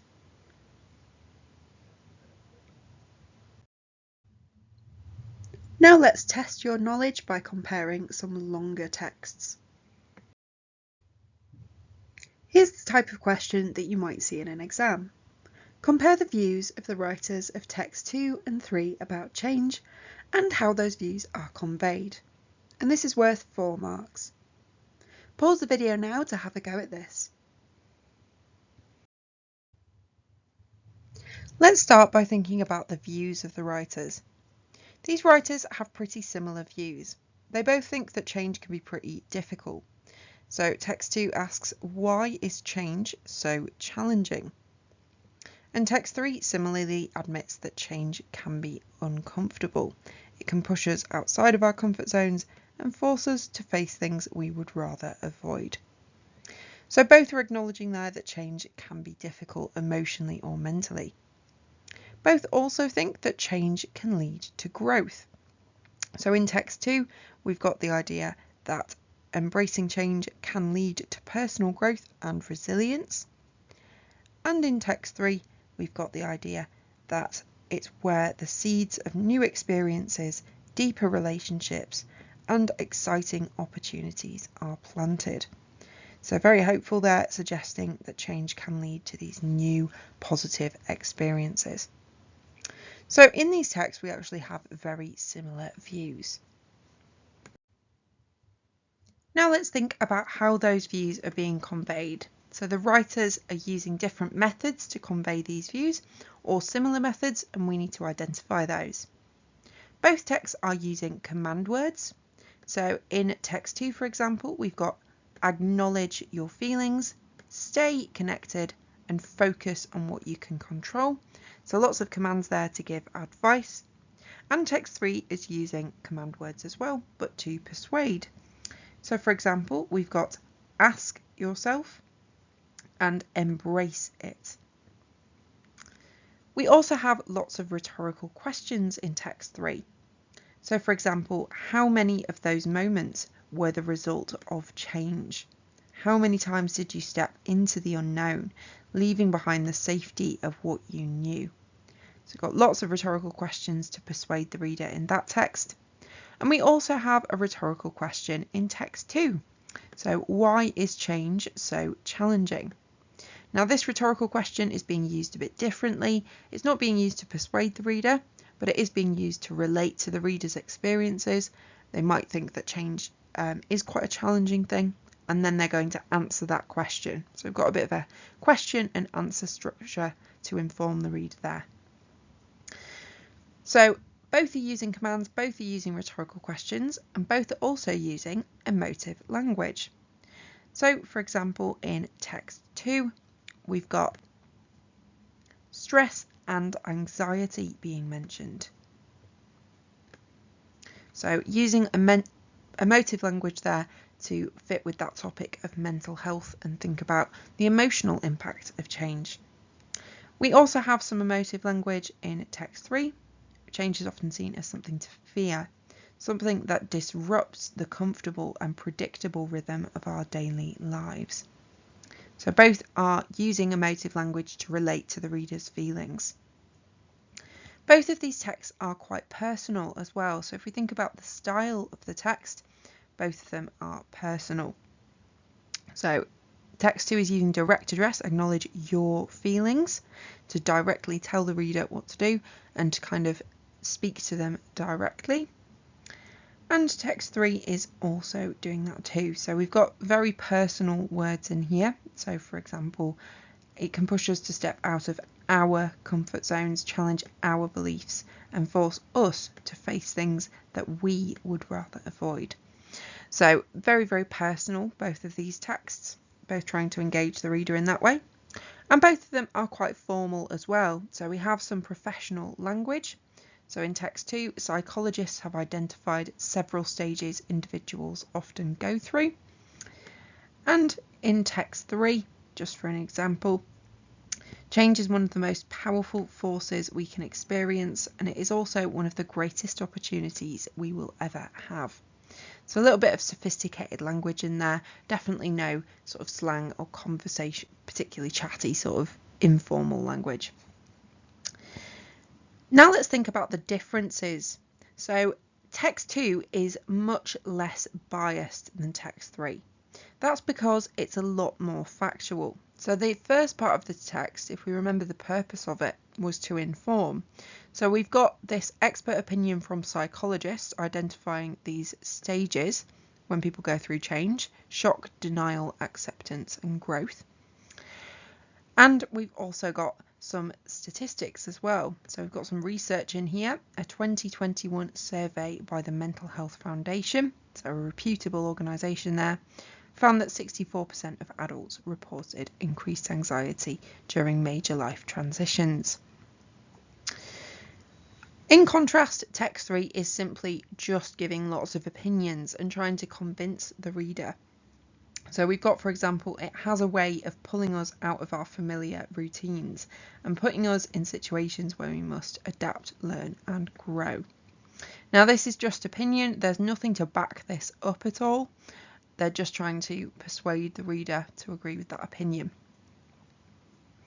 So we can say that text 2 is definitely less biased, more factual, and text 3 is more biased as it's completely opinion based and it's arguing a point. In terms of the styles, we've got a more instructive and advisory style in text 2. So we've got an understanding tone throughout this text, and we've got these coping strategies here to instruct or advise the reader. Whilst text 3 is much more persuasive. So it's using techniques like hyperbole, for example, and we've also got these metaphors down here. It is a bridge between who we were and who we are becoming. It's much more hopeful and inspiring, and it's got a very conversational tone to engage with the reader and really try and persuade them. So that's how we would cover the similarities and differences between these two texts. If you wanted to simplify that, we've got a Venn diagram here that shows those similarities and differences. And you would write your answer to this question using full sentences. Make sure that you use those comparative words and phrases to show those similarities and differences very, very clearly between the texts.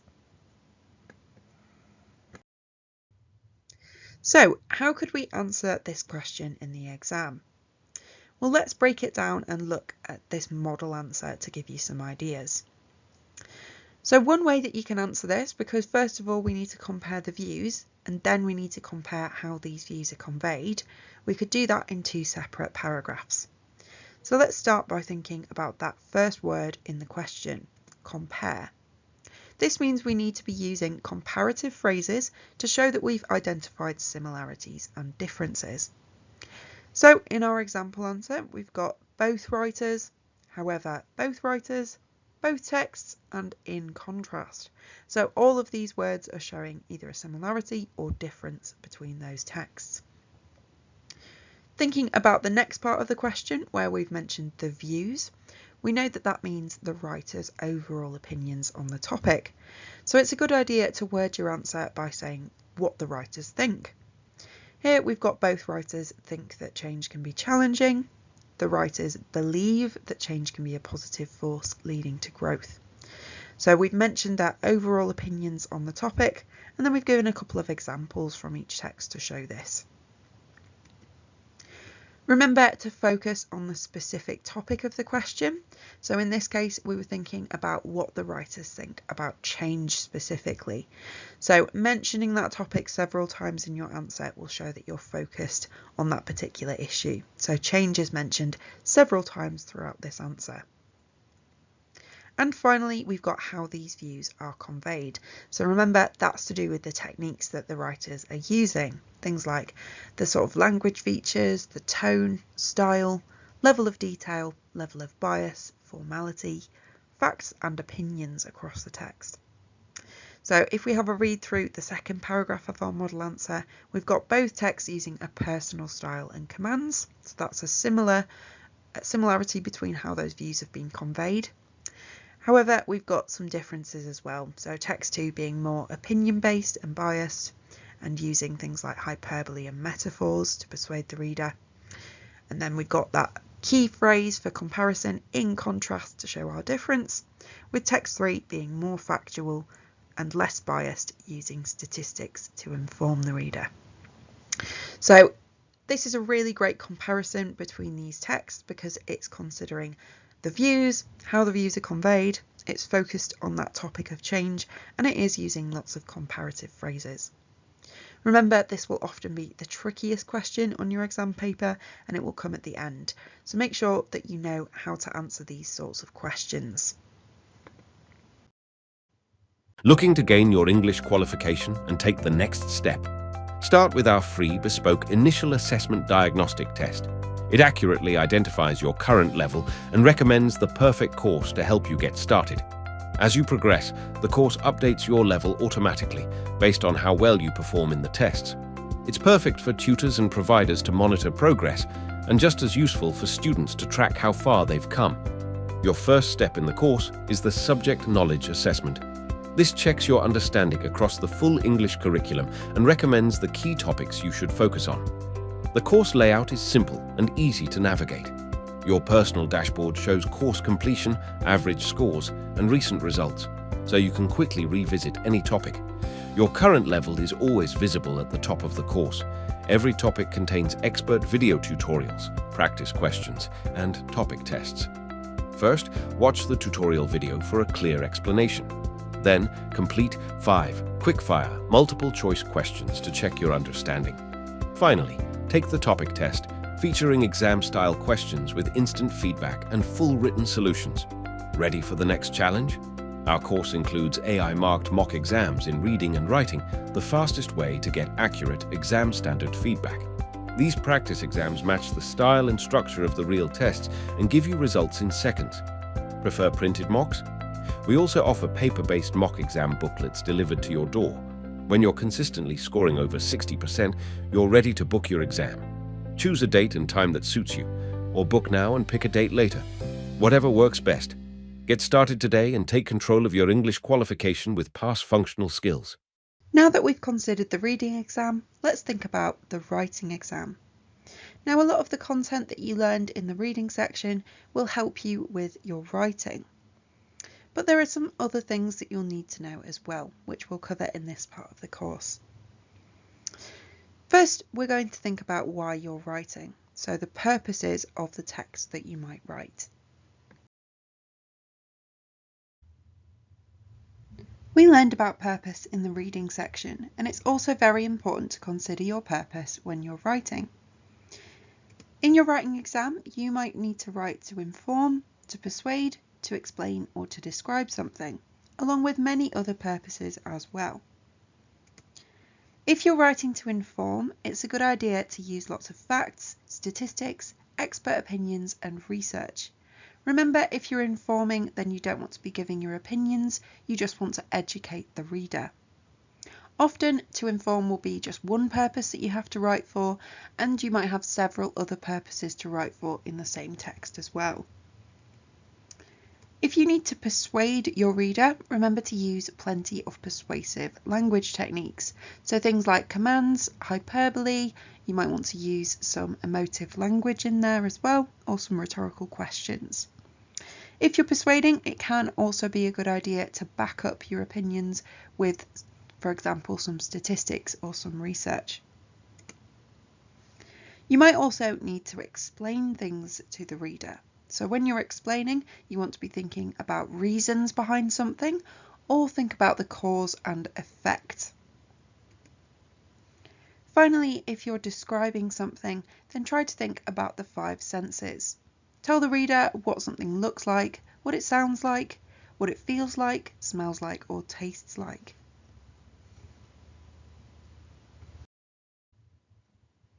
It's really important that you can identify the purpose of writing required by exam questions. Pause the video now to take a look at this one and try and work out what your purpose is. Now, in this exam question, we're writing for several purposes. Firstly, we need to describe the problems that we observed in the park.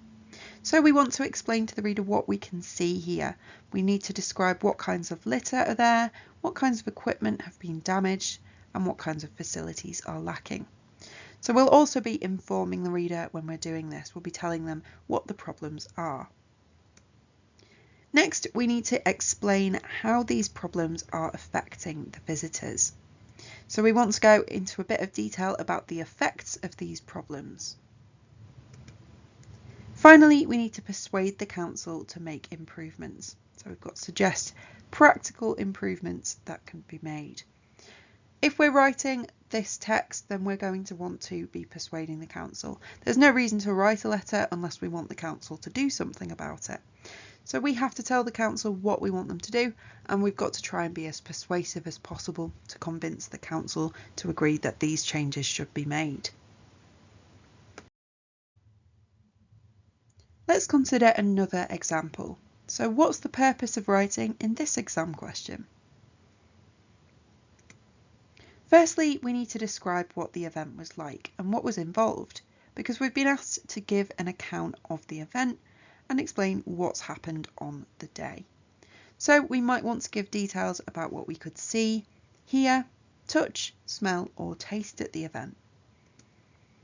We'll also need to entertain the reader, keeping them interested in our experience of the event. So we've been told that we need to engage the reader with a lively and interesting description of our experience.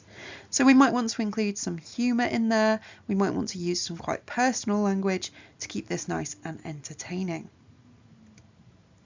We'll need to discuss how the event had a positive or negative impact on the community. So we're exploring the impact of the event. Did some people like the event and why? And did other people dislike it and why? Maybe it caused some traffic in the area which made the locals upset. And finally, we need to advise future attendees on how to make the most of their visit. So we've got to give that useful advice for people who might attend in the future. You might want to advise them on practical things like where they can park their cars, or you might want to advise them on the best things to see or do. Now that we've considered the purpose of the text that you're writing, let's think about the audience. Now, audience is really important because it affects things like the style of your writing and also the tone. So, pause the video to find out who the audience is in each of these exam questions. So for the first one, we're writing to our manager. We need to write an email to them. And for the second one, we're thinking about this local community group that's trying to raise awareness. We need to create a leaflet about the importance of recycling here. So we're not actually directly told who our audience is. The local community group is not actually our audience. They're the people that just want you to create this leaflet. We can assume that if they are a local community group, then they're going to be distributing these leaflets throughout the community. So our audience here, we can work out, would just be local people. So why is it important that we know who these audiences are? Well, audience affects all kinds of things. So it affects, first of all, the formality of your writing. If we've got a professional audience like a manager, usually somebody that we don't know or somebody in a professional context, then you're going to want to use longer, more complex sentences and detailed paragraphs to keep it nice and formal and professional. You'll also want to use some specialist words or phrases that are related to the topic that you're writing about, along with some more sophisticated vocabulary to make sure that your writing sounds professional and to make sure that you'll be taken seriously. Things to avoid include slang, so we don't want any hey, sup or cool when you're writing for a professional audience like a manager or the owner of a business or a council. And we don't want any contractions either. So try to avoid writing things like I'm, can't, you'd. Instead, write the full forms of those words. So cannot, I am, or you would. Finally, just to give you an indication of the kinds of text types that generally have professional audiences, we've got reports, newspaper articles, and also formal letters.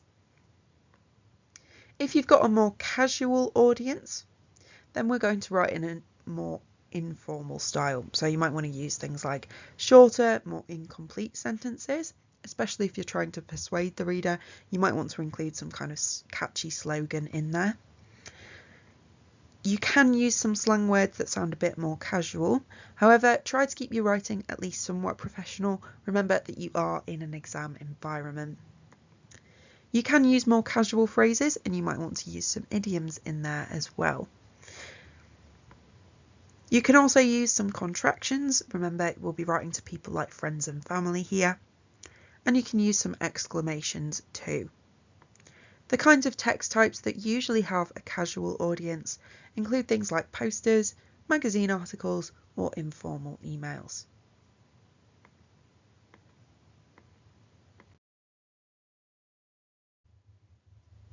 As well as considering whether you want to use a more formal or more informal style, you'll also need to think about whether your style needs to be more personal or impersonal. We use a personal style when we want to engage directly with our audience. Often, personal styles are used to share the writer's thoughts or experiences. You might also want to persuade the reader with some inclusive language. So if you're writing, for example, a persuasive article, you might want to say, "We have the best rates, you will be blown away," that kind of thing. Remember that a personal style means using personal pronouns and phrases. So things like I, me, my, you, your, we, and our. The kinds of text that you might want to use a personal style for include letters and emails, where you're often just writing directly to one person, and also some articles and leaflets, especially if you are persuading. Where would we need to write in an impersonal style? Well, if your question is suggesting that you need to detach from your audience and just focus on a specific issue, then you might want to write in a more impersonal way. This is especially the case when you're focusing on facts or informing the reader. However, this isn't always the case, so do just watch out, think about the purpose that you're writing for. Because sometimes you might focus on sharing other people's opinions. So you might not necessarily be informing, you might be writing to discuss instead. Texts written in an impersonal style are often, but not always, unbiased. So you'll generally not want to be giving your opinions in an impersonal text, but sometimes some clever writers do like to hide their opinions by writing in an impersonal style. When you're writing in an impersonal style, then stay away from any inclusive words or personal pronouns.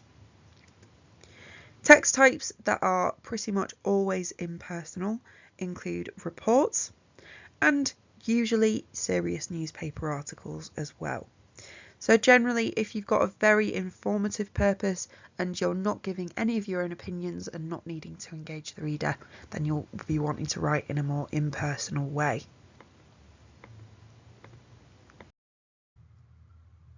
As well as considering audience and purpose when you see your exam questions, you should think about the context as well. Context will provide you with the basic background information that you're going to need to be able to write effectively. So let's take a look at this in more detail. Context essentially consists of the 5 W's and how. So we've got what is going on, we need to know what you're writing about. We need to know where, so if something is happening, where is it happening? Who is involved as well? You might want to write about when something is happening, and that's going to determine the kind of tense that you use, so past, present or future. You might need to consider why something is happening or explain your reasoning. And finally, you might need to explain a process, so how something happens. So now you know what context is, have a look at this exam question and see if you can work out any background information that you'll need to be able to answer the question. Also consider any questions that you might want to ask yourself in terms of who you're writing about, what you're writing about, where you're writing about, when you're writing about, and so on. Let's consider context by going through each of our questions. So we'll start with who. First of all, you're writing to your manager. That's your main audience. So we're going to want to be polite and professional. We're writing about work colleagues. So we're thinking about staff morale at work. And we are a staff member ourselves, so we could include our own experiences at work too. In terms of questions about what are we writing about? Well, we're writing about current issues that affect staff morale at work or staff motivation. We also want to write about activities or initiatives that might improve morale. Questions about where? Well, we're focusing specifically on the workplace here. That's the only place that we have to consider, but we might also suggest places where the team could go on some outings perhaps to improve their morale. When are we writing about? Well, we might want to think about issues that have come up in the past, and we definitely want to think about current issues that are affecting the team. We'll also want to think about resolving issues in the future as we're making suggestions to improve the business overall and to improve morale in the future. Questions about why? Well, we need to think about why improving morale is so important, because we want to persuade our manager to take on our ideas. We're also going to consider why the manager should agree with our suggested ideas. So that's when we're explaining how the suggestions could benefit the business overall. What are the positives? How are we going to convince the manager that this is a good idea?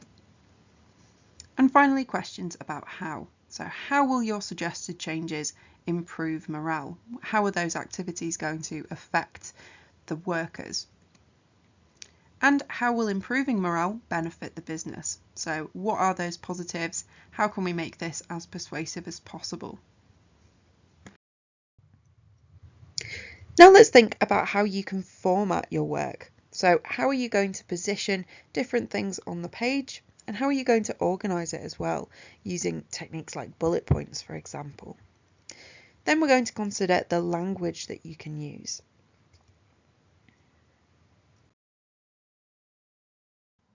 The formatting features that you'll need to include in your writing depend on the text type. And it's really important that you include these formatting features, as you could lose marks if you don't.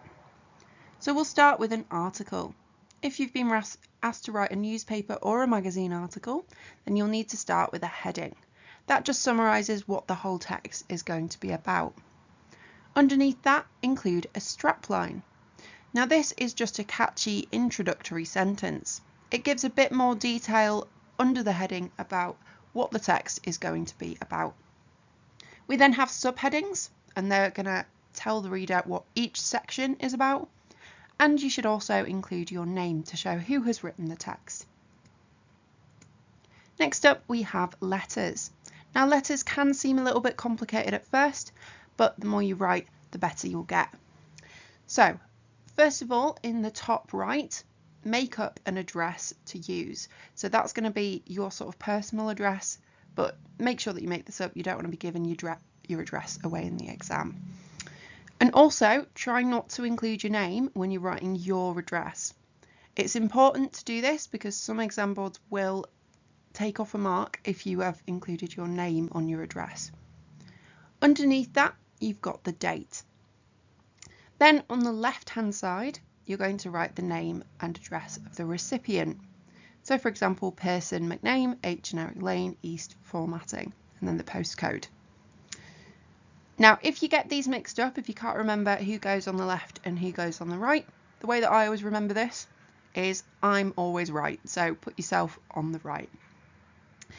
Following the addresses and the date, you need a nice introduction. So here we're going to put Dear Mr. or Mrs.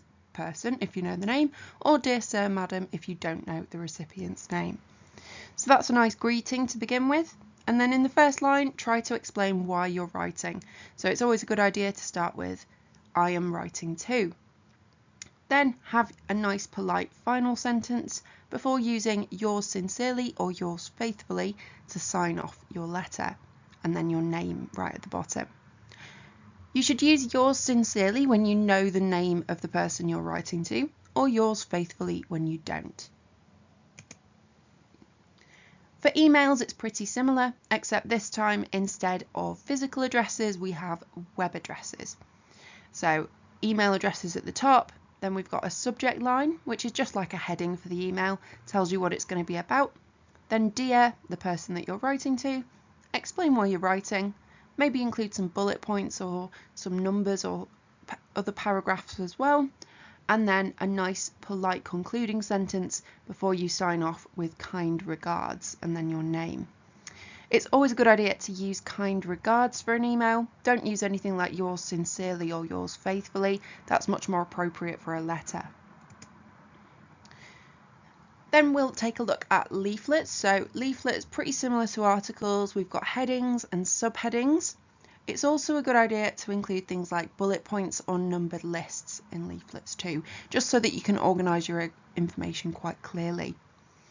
The most important thing that most people forget is to include contact details. So we can see on the bottom left there, we've got the phone number and we've also got the name of the company and their web address. So make sure that you're including some contact details on your leaflet. With a report, we want to start with a heading, and then really clearly structure this with an introduction at the start that tells the reader what the report's going to be about in 1 or 2 sentences. Then we want some subheadings to sort of label each section. Make sure that you're using either bullet points or a numbered list for a report, because for some exam boards it will be required for this particular text type. But it's a good idea to use bullet points in any text type that you write anyway, just because that will give you points for organisation.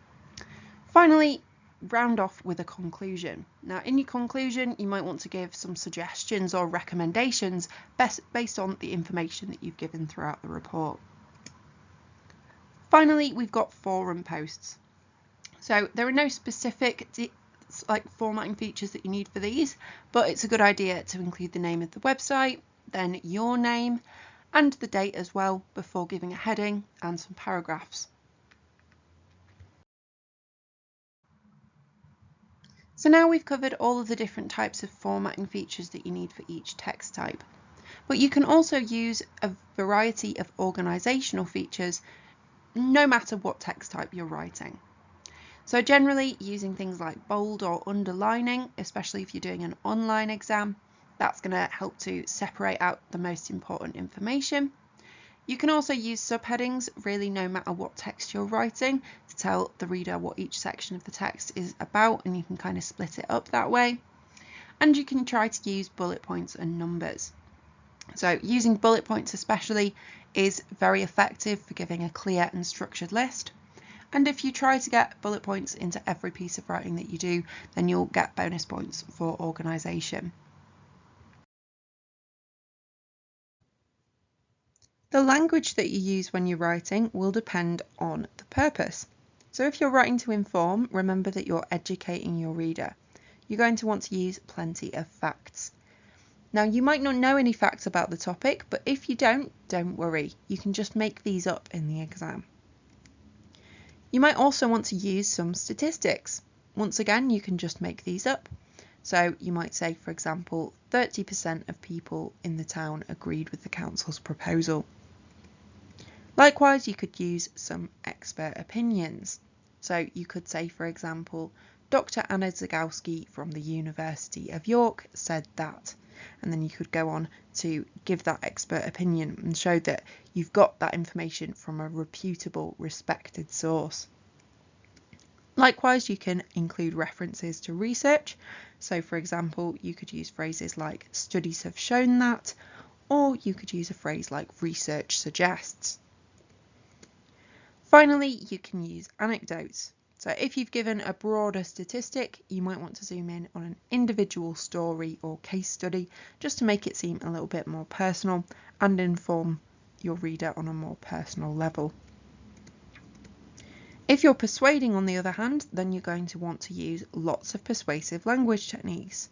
So you might use things like rhetorical questions. Why don't you come and stay at this fantastic hotel?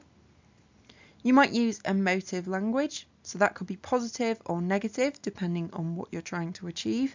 So if you might use very negative emotive language like terrible, reckless, atrocious, those kinds of words.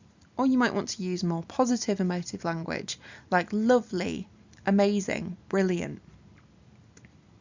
You could use hyperbole. So this is the best hotel in the world, or this is the worst hotel in the world, depending on what you're trying to convince the reader about.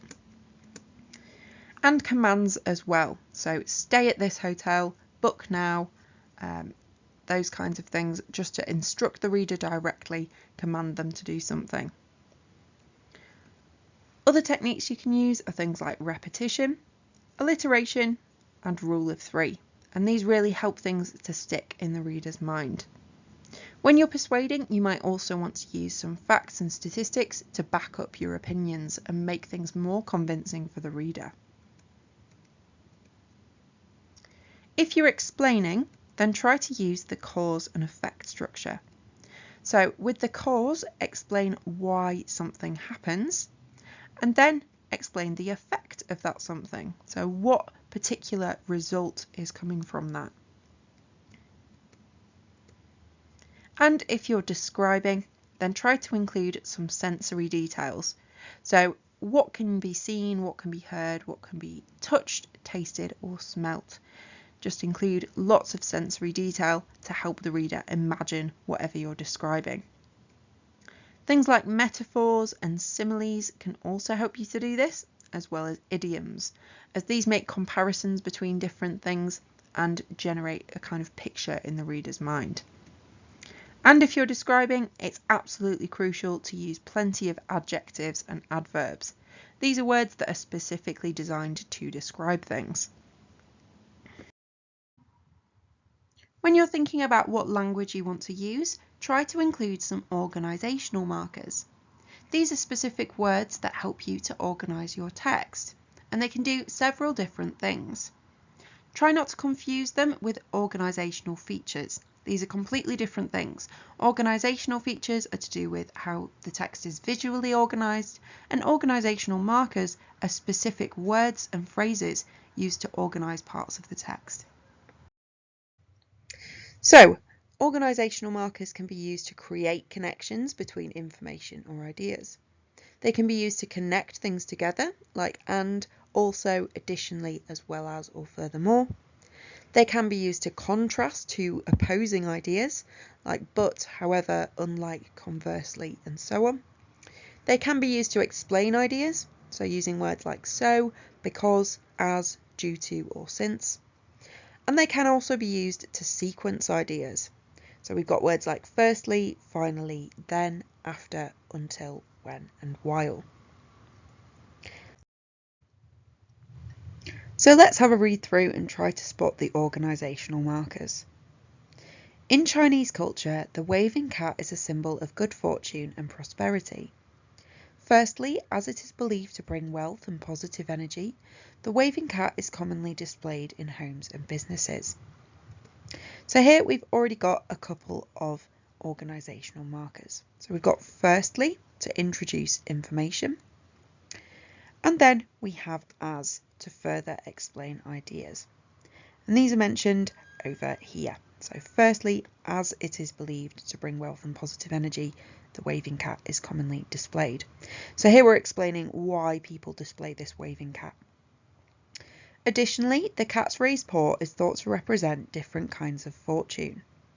So here we've used the word additionally to add some further information.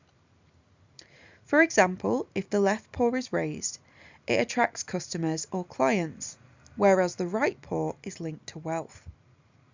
In this sentence, we've got whereas to create a contrast. In this case, a contrast between the meaning associated with the left paw and the meaning of the right paw. However, its meaning can vary or differ across regions. So here we've got however to create another contrast.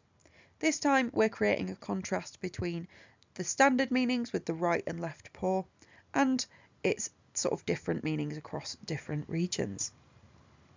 In some places, the waving cat is also seen as a protector against evil spirits, since it is thought to ward off negative energy.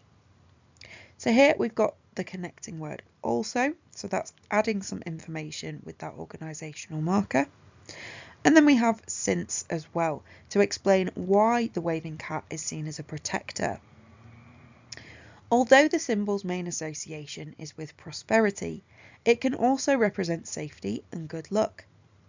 So here again we have although, and this is creating a contrast. So we're contrasting the main association with prosperity with the other association with safety and good luck.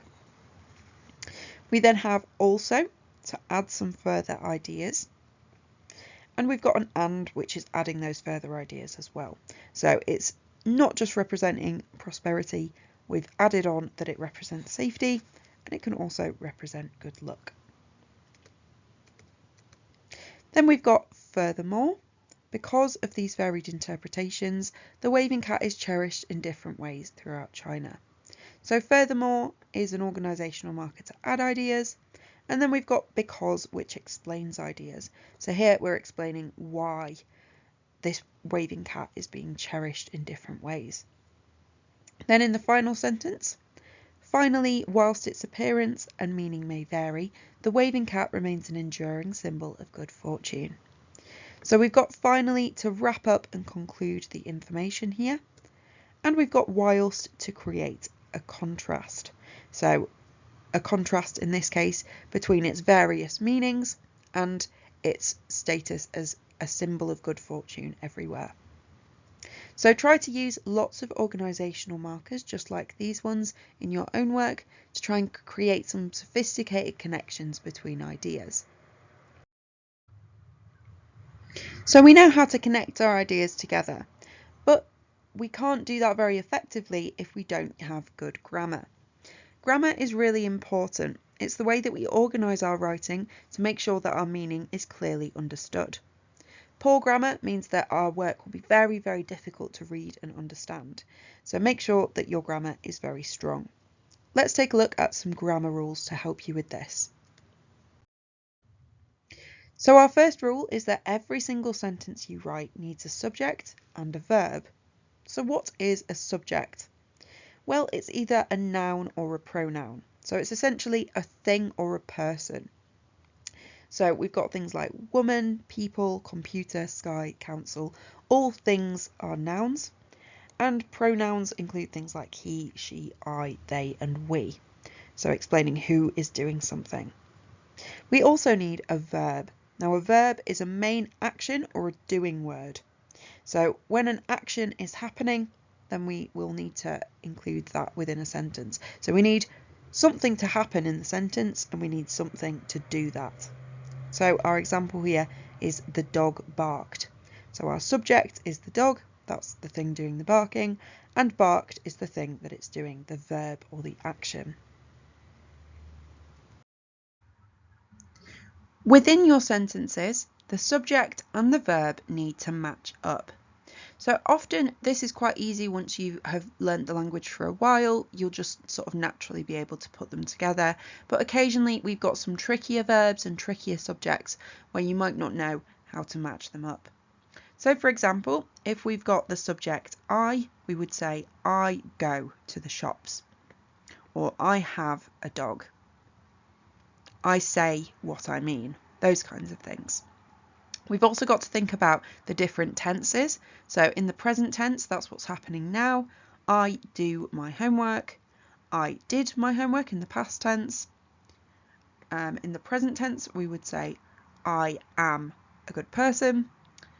Or in the past tense, we could say I was a terrible person. So that's with our subject I, but that changes depending on who you're writing about. So it doesn't often change, but for certain people, it will definitely change, especially for he, she, and it. So instead of saying he, she, or it go, we would say he, she, or it goes, has, says, does, did, is, or was.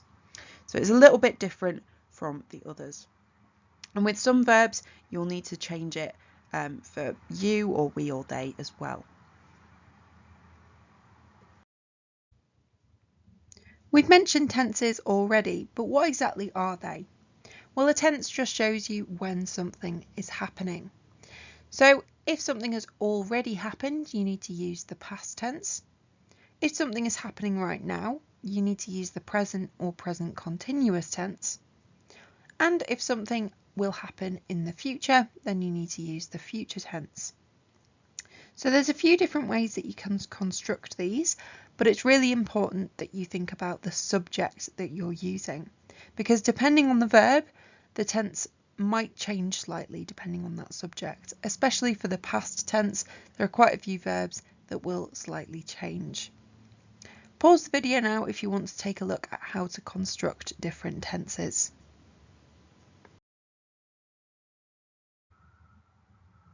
Knowing how to put sentences together is really important, and it's also important that you use a variety of sentences.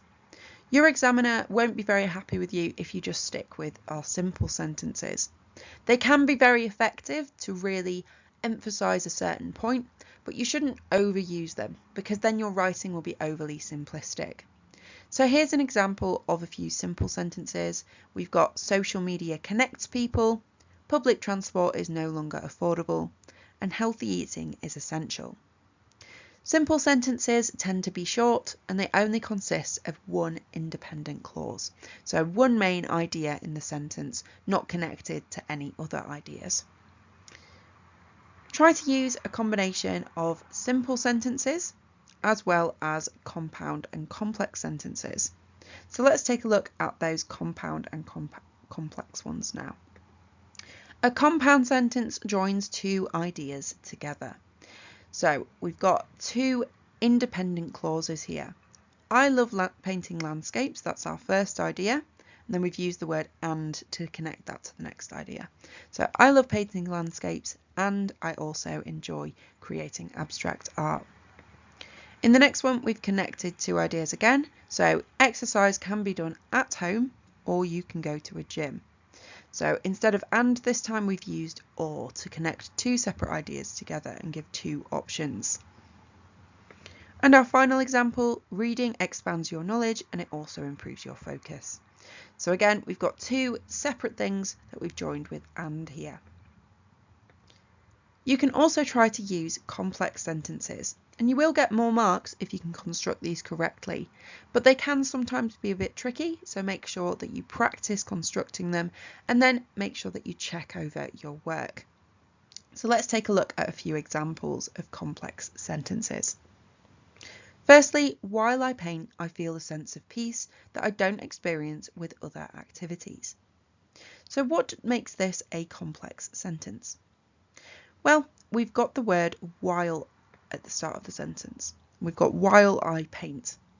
Now this is a clause or a part of the sentence and it's separated with this comma here. This part of the sentence wouldn't make sense on its own in isolation. It needs the rest of the sentence in order to make sense. And that's what makes this complex. If you've got a part of the sentence that isn't making sense on its own, then you've constructed a complex sentence. Let's take a look at the next one. When countries work together to address climate change, they can make a bigger impact. So this time we've got the word when. So when countries work together to address climate change. Now this first part of the sentence again wouldn't make sense on its own. It needs that last part of the sentence to make sense. It's a good idea to use sort of organisational markers like while and also time statements like when in order to create these complex sentences. In our final example, we have since, which is an organisational marker.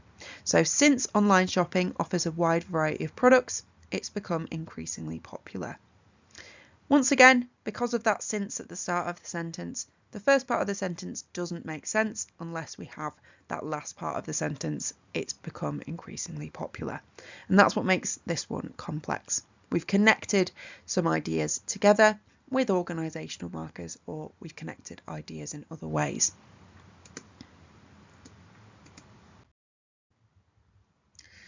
So now we've got a good understanding of grammar, let's take a look at some articles and probability.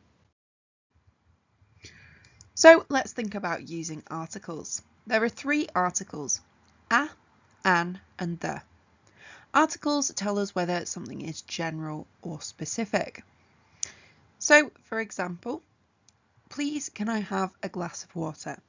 This refers to any glass of water at all. It's not being very specific. The writer wants any glass of water. Please can you pass me the glass of water? However, refers to a specific glass of water. So a indicates general things and the can indicate specific things. As well as indicating specific things, we can use the to refer to familiar concepts that both the reader and the writer have a shared understanding of. So for example, I'd love to go to the moon. Now there are other planets that have moons, but we can assume that the writer is referring to Earth's moon because it's visible to us and it's very familiar to us. Similarly with I'm going to see the doctor this afternoon. Here the use of the shows a shared familiarity with the idea of seeing a doctor. It's not introducing a particular doctor here. When we use a, we can also use an. So why do we use a for some words and why do we use an for others? Well, we use an instead of a when the next word begins with a vowel, so A, E, I or U, or with a vowel sound. So for example, it was as big as an elephant. Here, elephant starts with an E, which is a vowel sound. So we would need to use an instead of a here. Other words that would require an includes words with silent H's. So an hour or an honour, for example. Even though those start with a H, we would need to use an for those because we've got a vowel sound at the start of the word.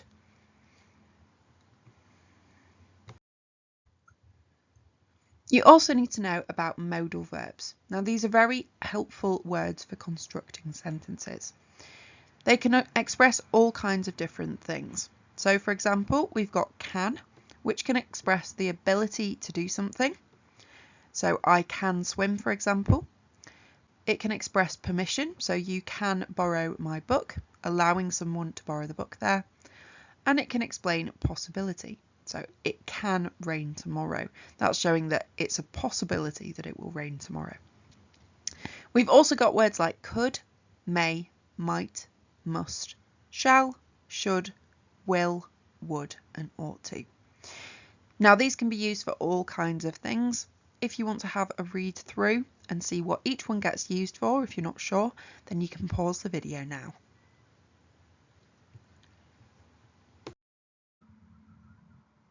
When you're thinking about constructing your sentences correctly, punctuation is key. Punctuation is needed to split up your sentences, and it's also used for a variety of other things. So let's take a look at the different types of punctuation that you'll need to use. First up, we have capital letters. Now these are used for several different things, but most importantly, they should be used at the start of every single sentence to split up your different ideas. We also use them for the names of people, the names of places, days of the week, months of the year, the pronoun I, titles like Dr, Mrs or Sir, or the name of companies or organisations. So make sure you're using capital letters for all of those different reasons. You'll also need to use full stops. Now these are simply used at the end of each sentence. So every single sentence starts with a capital letter and every single sentence ends with a full stop. Unless of course you are using a question mark or exclamation mark. So when should you end a sentence? Well, it's when you end a thought or a point and you want to move on to a new one. You can use a connective word to connect ideas together, or you can choose to end your sentence and move on to the next one to express a new idea. If you're not sure where to end sentences, have a read through and see if it's too long, see if it's difficult for you to understand when you read it back. If it feels too long, then you might need to split the sentence up somewhere. You'll also need to use commas. Now these are used to split up information in a sentence and make it easier to follow. So for example, after we went to the park, I watched a film. We take a little bit of a breath between those two ideas and we show that they're two different ideas that we've connected together with a comma. You can also use a comma if you need to make a list. So for example, I went to the shopping centre and bought a book, a coat and a bottle of water. So here we've got a list of 3 things, the book, the coat and the water, and they're separated using commas. Note that we don't need a comma for the last item of the sentence because we have an and instead that is doing the job of a comma and connecting the sentence together. Finally, we can use commas to join parts of sentences with connective words. So for example, I wanted to go to the park, but it was raining. So usually when we've got sentences with connectives like but, so, however, moreover, all of those types of words, you'll need to use a comma somewhere to split those up. Next, let's think about apostrophes. Now, apostrophes are used to show 2 things. First of all, they can be used to show belonging. So if something belongs to something or someone else, then we need an apostrophe to show that. If the subject is singular, so there's just one thing that has the item or thing or is doing the thing, then the apostrophe needs to go before the S. So our example here is the dog's toys.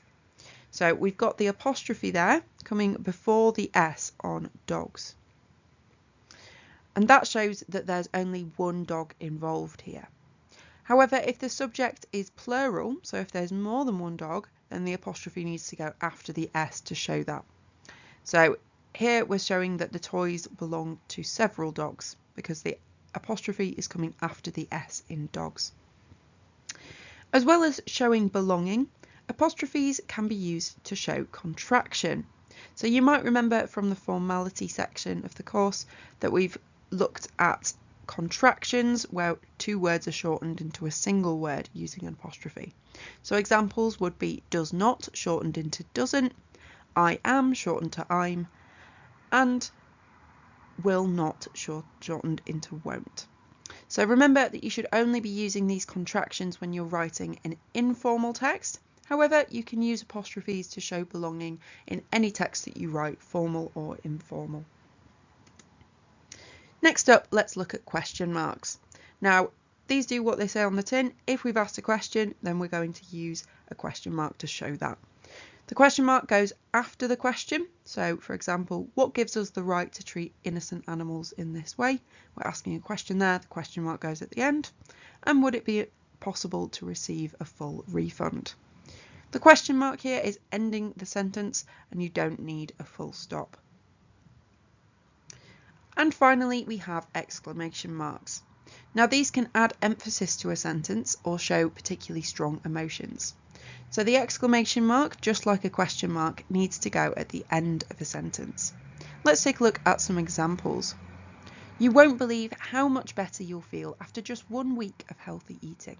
So here we're using that exclamation mark to emphasize that idea. And in our next example, we need to stop this madness.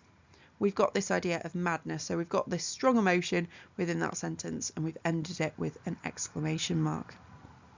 Remember that, like contractions, generally we only have exclamations when we're writing informal text, and these are rarely used in formal texts.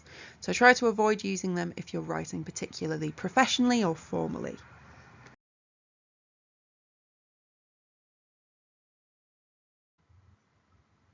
One common mistake in exams is using a comma where you need to use a full stop. Let's take a look at an example of this. So, when a part of a sentence would make sense on its own as a full sentence and you don't have any connecting words being used, then you should try to use a full stop instead of a comma. So our example here, this one is incorrect. The sky was clear, we thought it wouldn't rain. So each part of this sentence makes sense on its own. We can say the sky is clear, or the sky was clear, as a full sentence, and we can also say we thought it wouldn't rain as a separate sentence. As both of those parts of the sentence make sense on their own, we need to split them up with a full stop rather than using the comma there. So this version is correct with the full stop separating those two separate sentences. We could also use a connecting word or a semicolon here to join the two ideas together. So for example, the sky was clear, so we thought it wouldn't rain. Here we've used a connecting word, so, to show an explanation and to link those two ideas together. So in doing this, we've actually completed a compound sentence. It's also correct to use a semicolon here. So a semicolon is essentially a combination of a full stop and a comma. And they show that the two parts of a sentence do make sense on their own, but are very, very closely connected. So if you feel confident, try to get some semicolons into your writing. They're not essential, but you'll really impress your examiner if you can use them. Now that we've considered punctuation, let's take a look at spelling.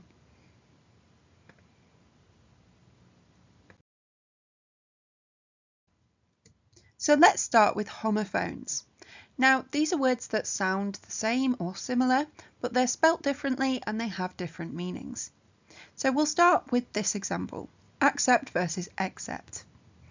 Now, accept means to receive or to permit. So for example, I accept your proposal, or she accepted the job offer. So accepting is sort of allowing something to happen, to receive something or to permit something to happen. Except, on the other hand, can mean a few different things. It could mean but. So I would go to the show except I have to work. So but I have to work there. Not including. So everyone was invited except for her, not including her. Or it can also mean other than. So except for a few species, mammals do not have wings. So other than a few species, mammals don't have wings. The next homophone we're going to look at is to. So we've got 3 different spellings of to. It can be used as part of a verb when we're spelling it to, or it can mean travelling to a place. So she is going to France, or the verb form, she is going to write a book.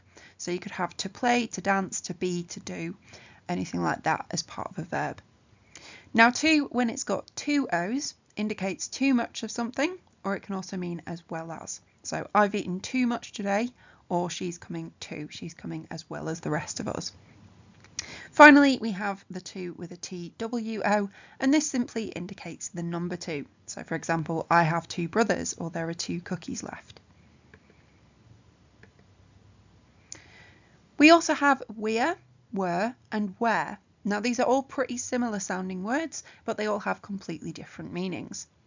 The one with the apostrophe in the middle is a contraction of we are. So don't forget the apostrophe when you're spelling that word. So we are, or we're going down the pub, or we don't know what we're doing.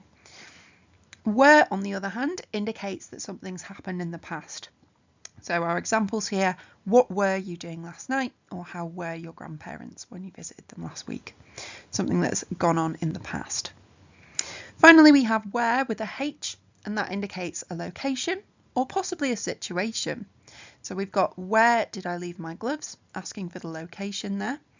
And then for a situation, photosynthesis is a process where plants convert sunlight into energy.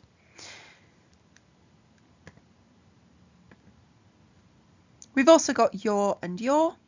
Now the one with the apostrophe there is a contraction of you are, so make sure you don't forget the apostrophe when you're spelling that word.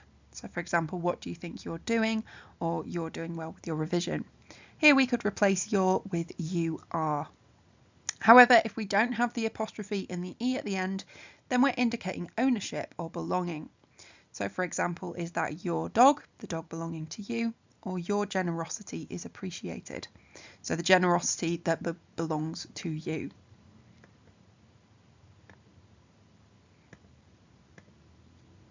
We also have there. So there with an apostrophe and an RE at the end means they are.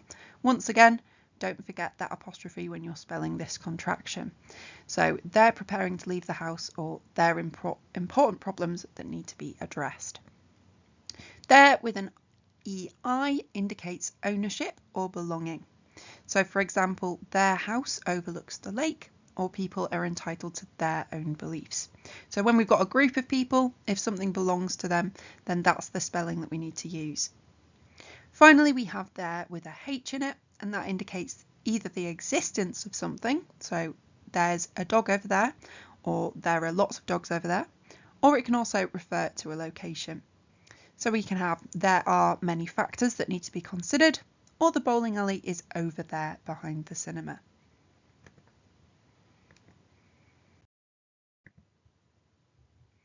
We also have the words should, could, and would.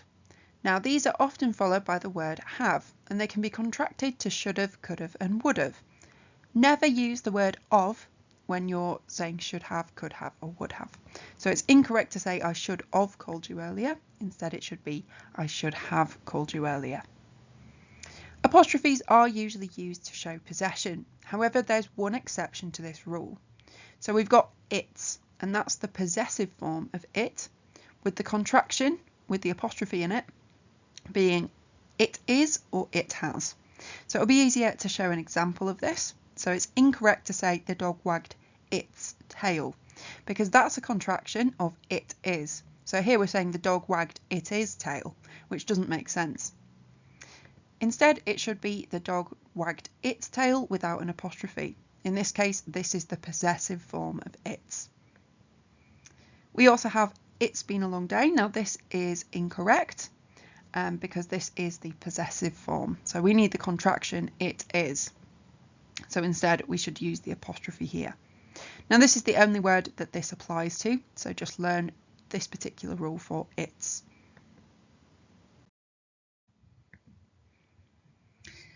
Affect signifies an action, so you can remember it by noting the first letter of the word, affect, action, whereas effect signifies an end result.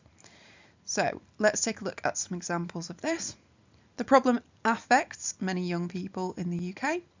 If you take this medicine, you will feel the effects within 2 weeks. Reading the news negatively affects my mental health. Reading the news has a negative effect on my mental health. So, looking at those affects and effects, essentially we're looking for affect to be used as a verb and effect is a noun. Of is used to show possession, belonging, connection, or to indicate part of something, whereas off is used to indicate separation or removal, movement away from something, or it can be used as the opposite of on.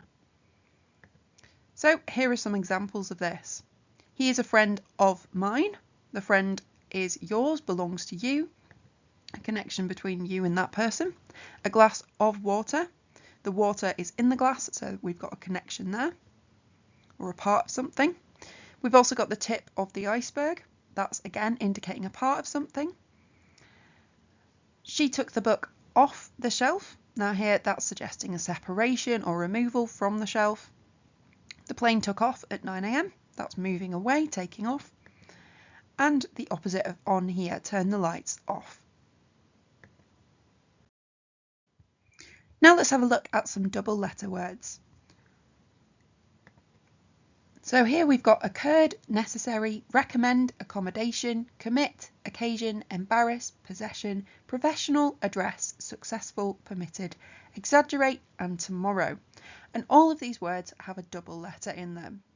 It can be quite tricky to learn double letter words, so make sure that you practice them well before the exam so that you're used to different spellings. Also try to do lots of reading, as that will help you to kind of absorb the natural spellings of these words. Now let's take a look at plurals. So plurals are where we're showing that there's more than one thing. Usually you just add an S on the end to do this. However, if our word ends with ch, an X, an S, a sh or a Z, then you need an ES. So for example, speeches, fizzes and bosses. Here we've added an ES at the end of each word rather than just an S. And that's mainly because it would look quite weird and also sound quite weird to try and say it without the E. Also, if a word ends in F or FE, then you need to change the ending to VES to make it plural. So we don't say knives, we say knives. And we don't say leaves, we say leaves. If a word is ending in Y and has a vowel, so A, E, I or U, just before it, then you need to add an S to pluralize it. So A, E, I, O, U, we've got say here and monkey. So say has an AY, so it's says, just need to add an S. And monkey has an EY, which is also a vowel with that E, so we just need to add the S. However, if a word ends in a Y and has a consonant just before it, so any letter that isn't a vowel, the Y has to become IES. So for example, fly becomes flies because L is a consonant, and sky becomes skies because K is also a consonant. Then we've got some irregular words that stay the same when they're pluralized.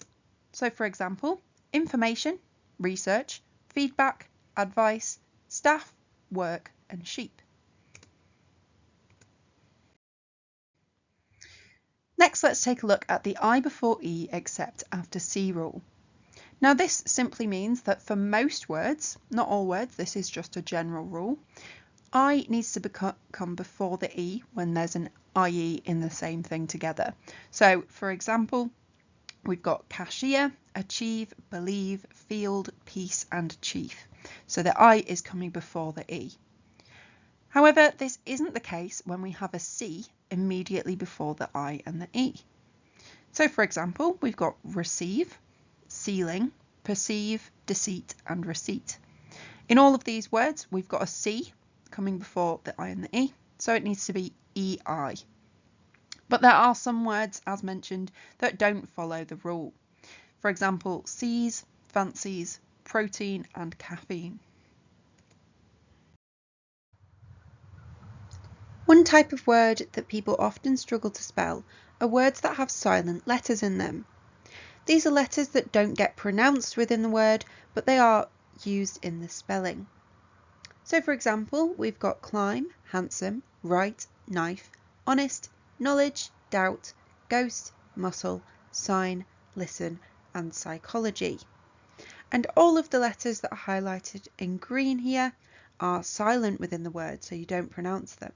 But it's really important that you use them within the spelling, because some of these words completely change in meaning when you take out the silent letter.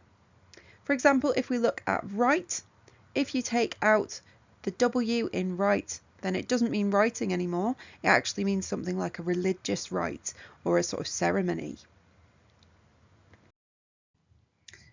Let's now think about finalising your work and wrapping everything up. Every text you write should be written in paragraphs, and it's a good idea to start your paragraphs with a point. So, for example, food waste is a big issue at our workplace. This is an opinion or an argument that this person's trying to make, but you could equally start with an informative point if you're informing. Then you would back up that point with some evidence. So here we've got a statistic. So that's an example, a fact, something like that. To support your point would be our evidence. So here we've got every lunchtime, over 30% of food from the office canteen goes to waste. Finally, explain your point. Expand on it further. So for example, this means that perfectly good food is being thrown away when it could go to worthy causes such as food banks. Now, this is a good structure to use for your paragraphs, especially when you're trying to argue a point or when you're trying to kind of explain something or inform the reader. However, it might not be so useful for things like persuasive texts. So make sure that you're adapting to whatever type of text you need to write and think about how you're going to structure your paragraphs. It's also a very good idea to plan before you start writing in your exams. So there's a few different ways that you could do this. For example, you could use bullet points, and that would help you to sort of structure your answer. Think about maybe what subheadings you might use. So benefits might be a subheading, for example. Or alternatively, you could try to use a mind map, and that will help you to connect ideas together with arrows. Just as it's important to plan, it's also arguably more important to check your work at the end, because remember, you're being assessed on the quality of your writing, not how much you've written. So, when you're checking, first of all, think, would another person be able to understand what I mean here? It can be a good idea when you're practicing to give your work to somebody else so that they can read through it and see if there's anything they don't quite understand.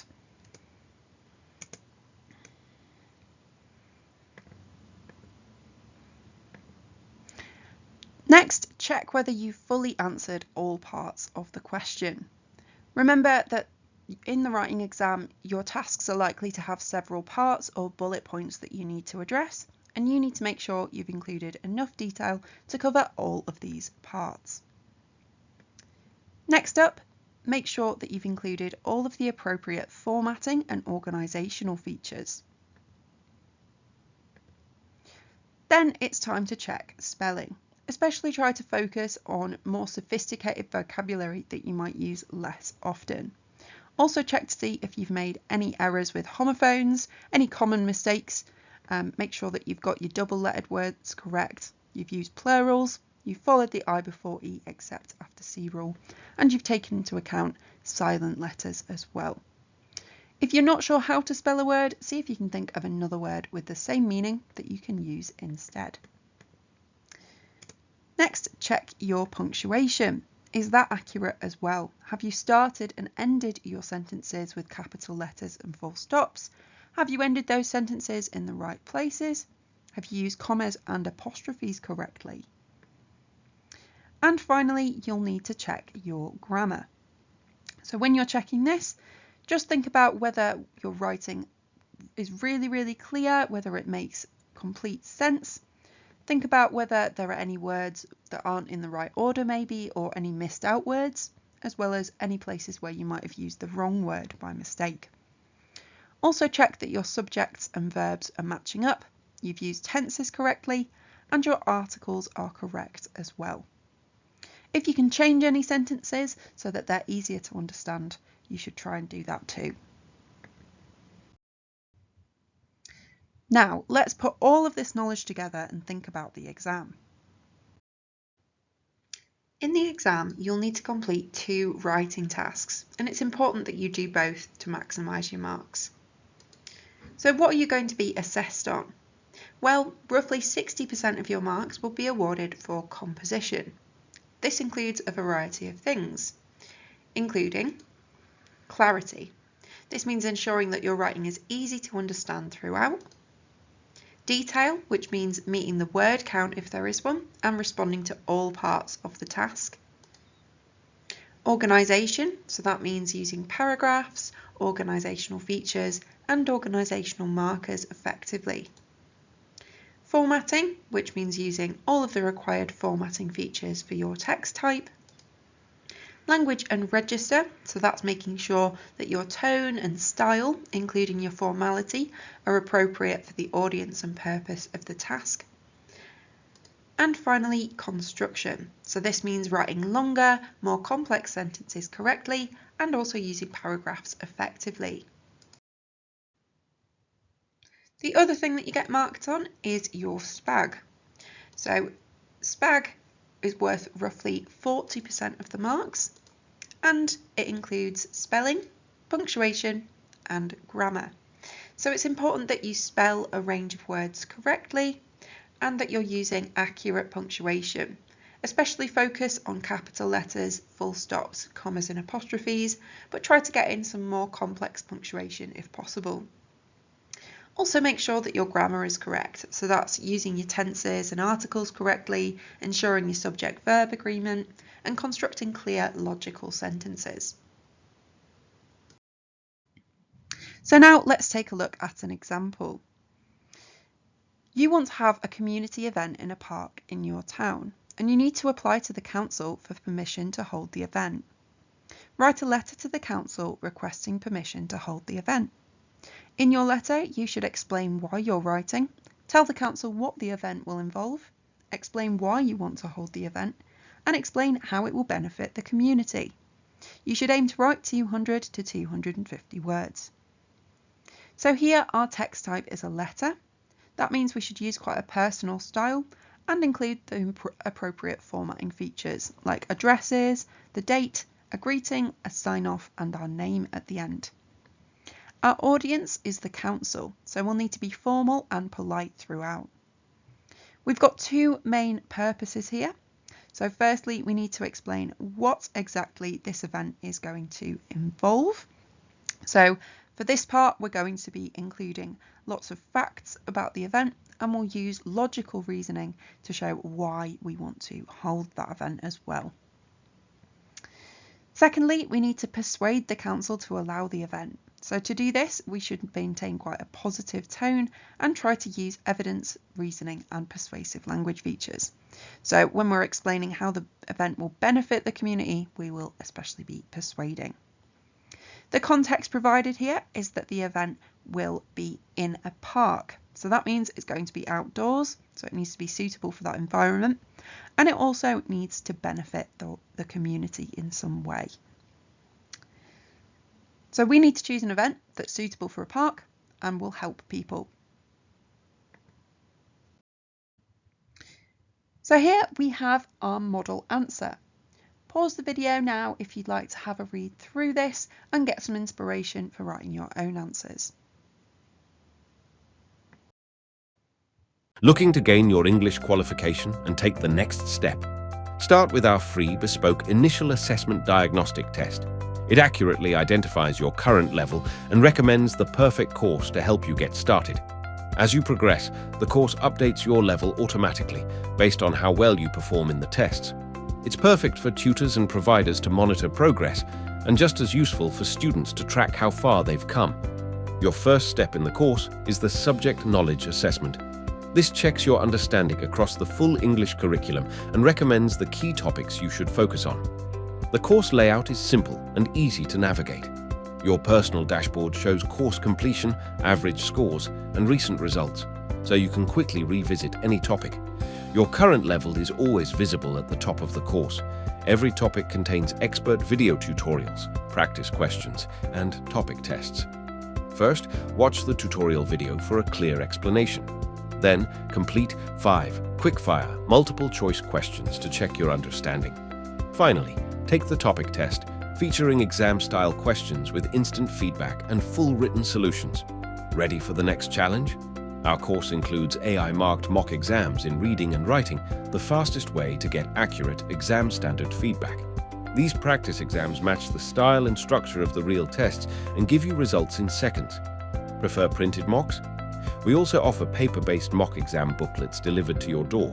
When you're consistently scoring over 60%, you're ready to book your exam. Choose a date and time that suits you, or book now and pick a date later. Whatever works best. Get started today and take control of your English qualification with past functional skills. So now we've considered both the reading and the writing exams. Let's think about the speaking, listening and communicating exam.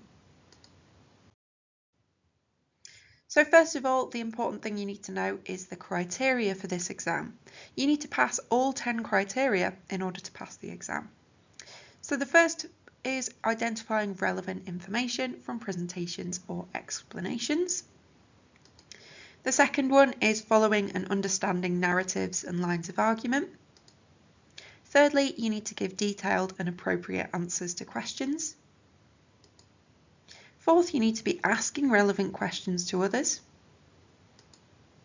You need to be able to communicate clearly, effectively, and in enough detail throughout the exam.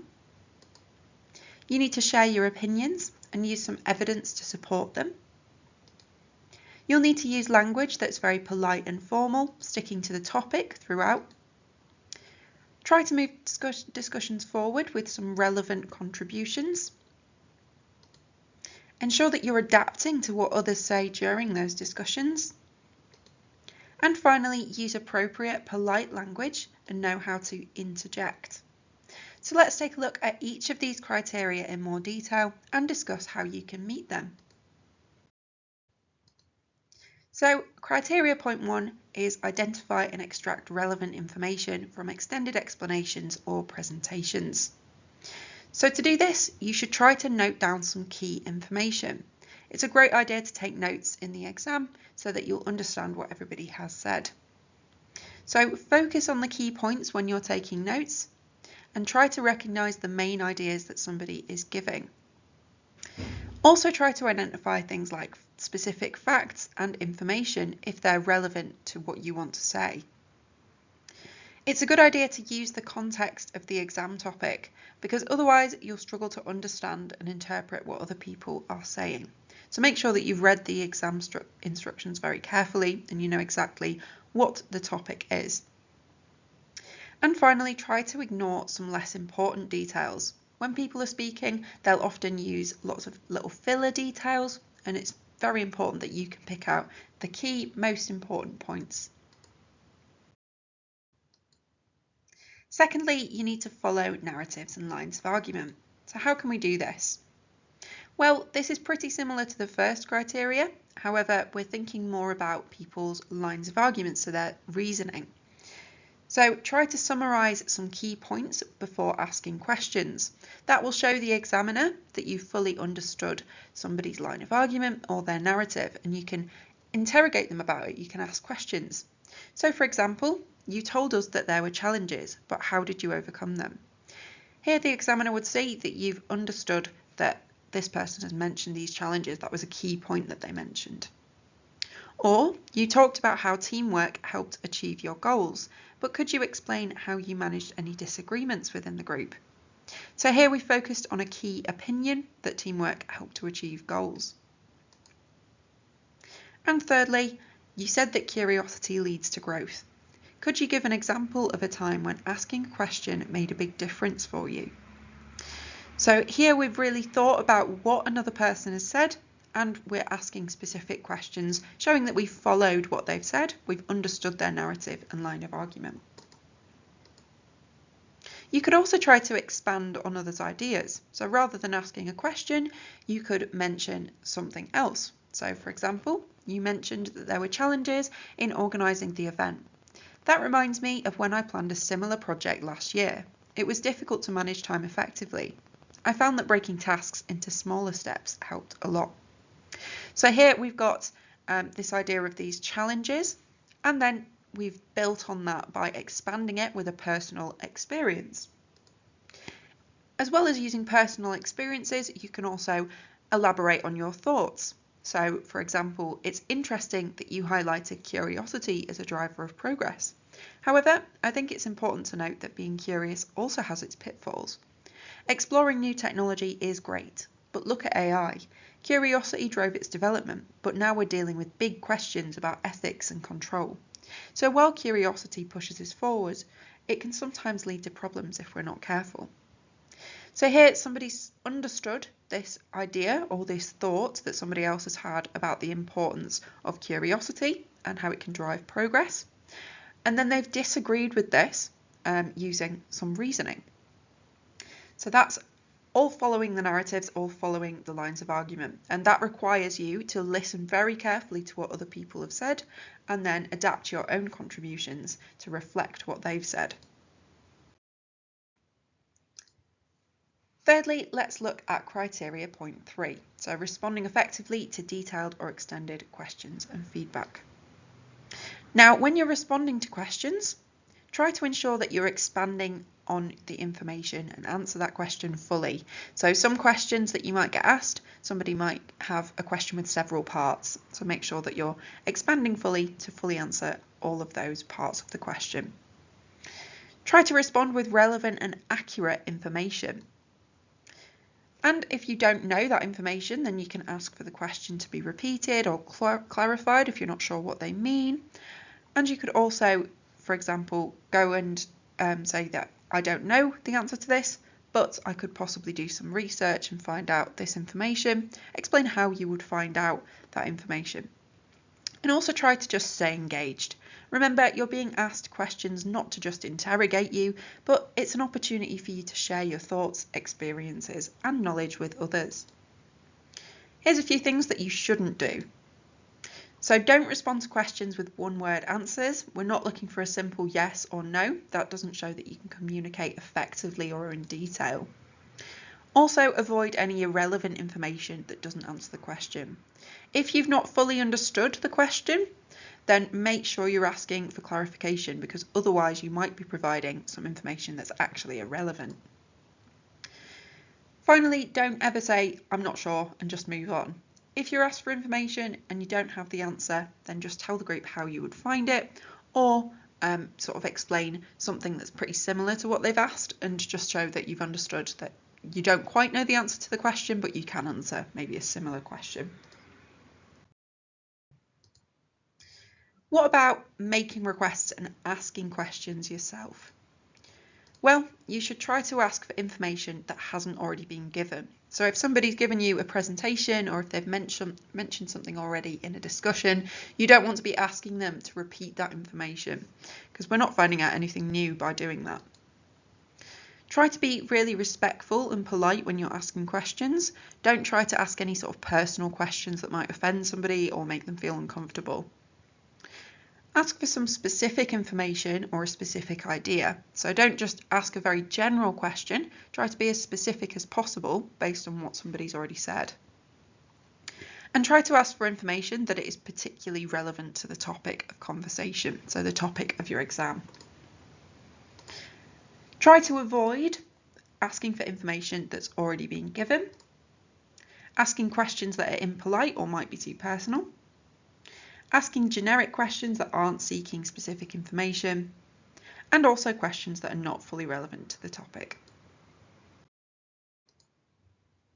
To fulfill the fifth criteria point, which is all about communicating information, ideas and opinions clearly and effectively, you should try to avoid contributing one-word answers or undeveloped points. Remember, this is all about detail and clarity of communication. Try to take an active role in discussions. If you're constantly waiting for others to prompt you, then you're probably not going to be communicating effectively. Try to be respectful as well, even if you're not agreeing with somebody.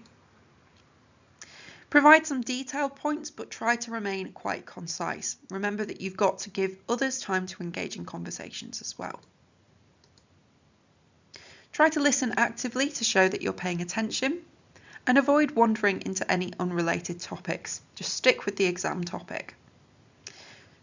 If you disagree with somebody, then try to acknowledge their perspective and show that you understand that there are multiple views that people can have and that you're not necessarily right in your opinion and they're not necessarily wrong. Try to also use some inclusive language like we and our. That will try to encourage some participation. And also be aware of time. So there are often some quite strict time constraints during the exam, so you have to sort of balance giving your contributions in detail and also allowing others to speak too. If you need to give a presentation in your exam, and that will depend on your exam board, then make sure that you're planning it in detail. Think about the task carefully and make sure you've fully understood what you need to do. Then spend some time thinking of different ideas that you could address, and then choose the best or most important ideas. You could even do some research on the topic and note down a few interesting facts, statistics, or examples that you want to share. And most importantly, write down the key points that you want to cover in a logical order. Once you've got a plan, then practice your presentation. The more you practice, the more confident you'll feel. Say it out loud to yourself a few times. Try timing yourself to make sure the presentation is the right length. Your exam instructions should tell you how long you need to speak for. And once you're feeling more confident, try presenting to someone else who can provide you with some feedback and advice. Additionally, you should try to speak clearly and confidently in your presentation. Try your best not to rush. You might be tempted to do this if you're nervous, but it's best to speak at a nice steady pace so that everybody can follow what you're saying. You can use your body language as well by making eye contact with your audience, or at least pretending to, and maybe using your hands to gesture more naturally. That might make you look and feel a little bit more confident. Also, don't worry if you make a mistake. Mistakes happen and that is absolutely okay. If you forget something or you stumble over words, just take a deep breath, smile and keep going. If you make sure that you're nice and prepared for your presentation, then it's less likely that you'll be making big mistakes. Now let's take a look at criteria point 6. In the exam, you'll be expected to express your opinions and support them with evidence. Evidence could be in the form of reasoning or logic. It could be in the form of anecdotes or personal stories from your own life. You could try to use some facts, some statistics, and some expert opinions.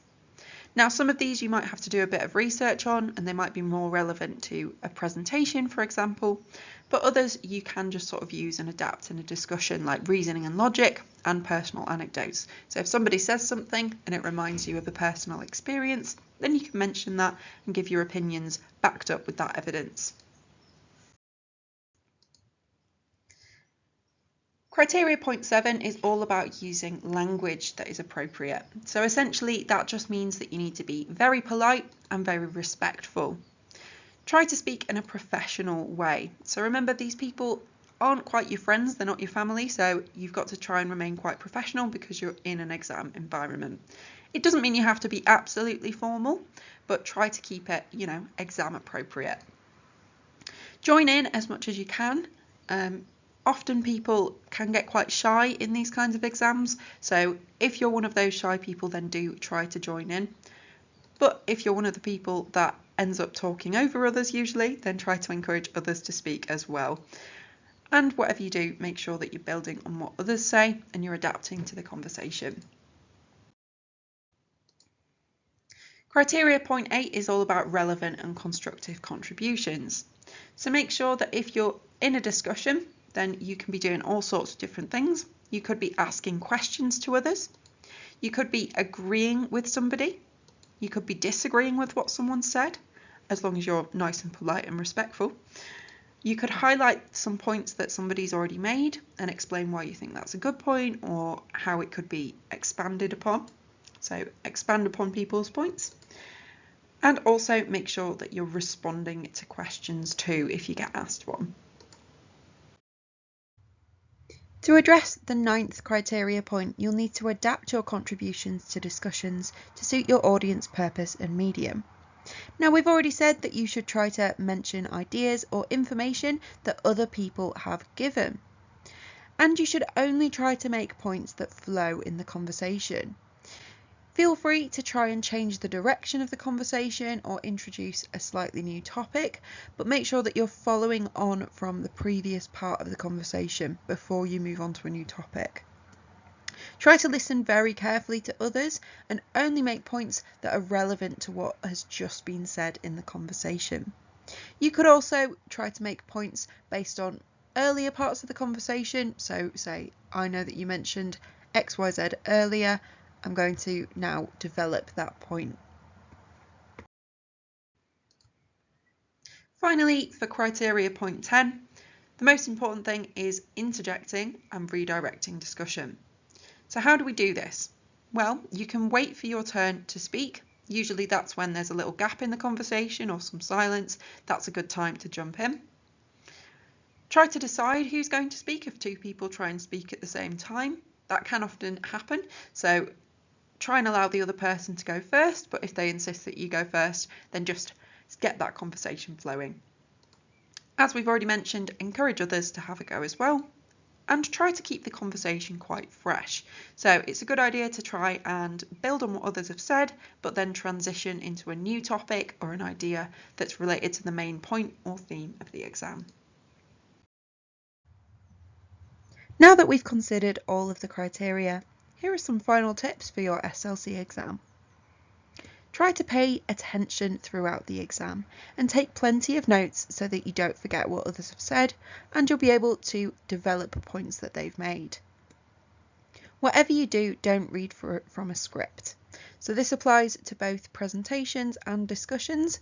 If you're reading from a script, chances are it will make you even more nervous because if you lose your place on the script, you just won't know what to say. But it will also lead to a fail in the exam. So make sure that you don't have a full script, just use your notes. Read your exam instructions really carefully before the exam. These will tell you exactly what you need to do, so make sure that you've read through them a few times and you've fully understood them. And finally, prepare as much as possible, but don't worry too much about little mistakes. Things are bound to go wrong in the exam if you're nervous, and you might make a little mistake here or there. But that's not what the examiner is worrying about. They're just worried about whether you can communicate clearly and effectively most of the time. And they'll be aware that you'll be nervous for the exam. So try not to worry too much about the little things. Looking to gain your English qualification and take the next step? Start with our free bespoke initial assessment diagnostic test. It accurately identifies your current level and recommends the perfect course to help you get started. As you progress, the course updates your level automatically based on how well you perform in the tests. It's perfect for tutors and providers to monitor progress and just as useful for students to track how far they've come. Your first step in the course is the subject knowledge assessment. This checks your understanding across the full English curriculum and recommends the key topics you should focus on. The course layout is simple and easy to navigate. Your personal dashboard shows course completion, average scores, and recent results, so you can quickly revisit any topic. Your current level is always visible at the top of the course. Every topic contains expert video tutorials, practice questions, and topic tests. First, watch the tutorial video for a clear explanation. Then, complete 5 quick-fire, multiple-choice questions to check your understanding. Finally, take the topic test, featuring exam-style questions with instant feedback and full written solutions. Ready for the next challenge? Our course includes AI-marked mock exams in reading and writing, the fastest way to get accurate exam standard feedback. These practice exams match the style and structure of the real tests and give you results in seconds. Prefer printed mocks? We also offer paper-based mock exam booklets delivered to your door. When you're consistently scoring over 60%, you're ready to book your exam. Choose a date and time that suits you, or book now and pick a date later. Whatever works best. Get started today and take control of your English qualification with past functional skills.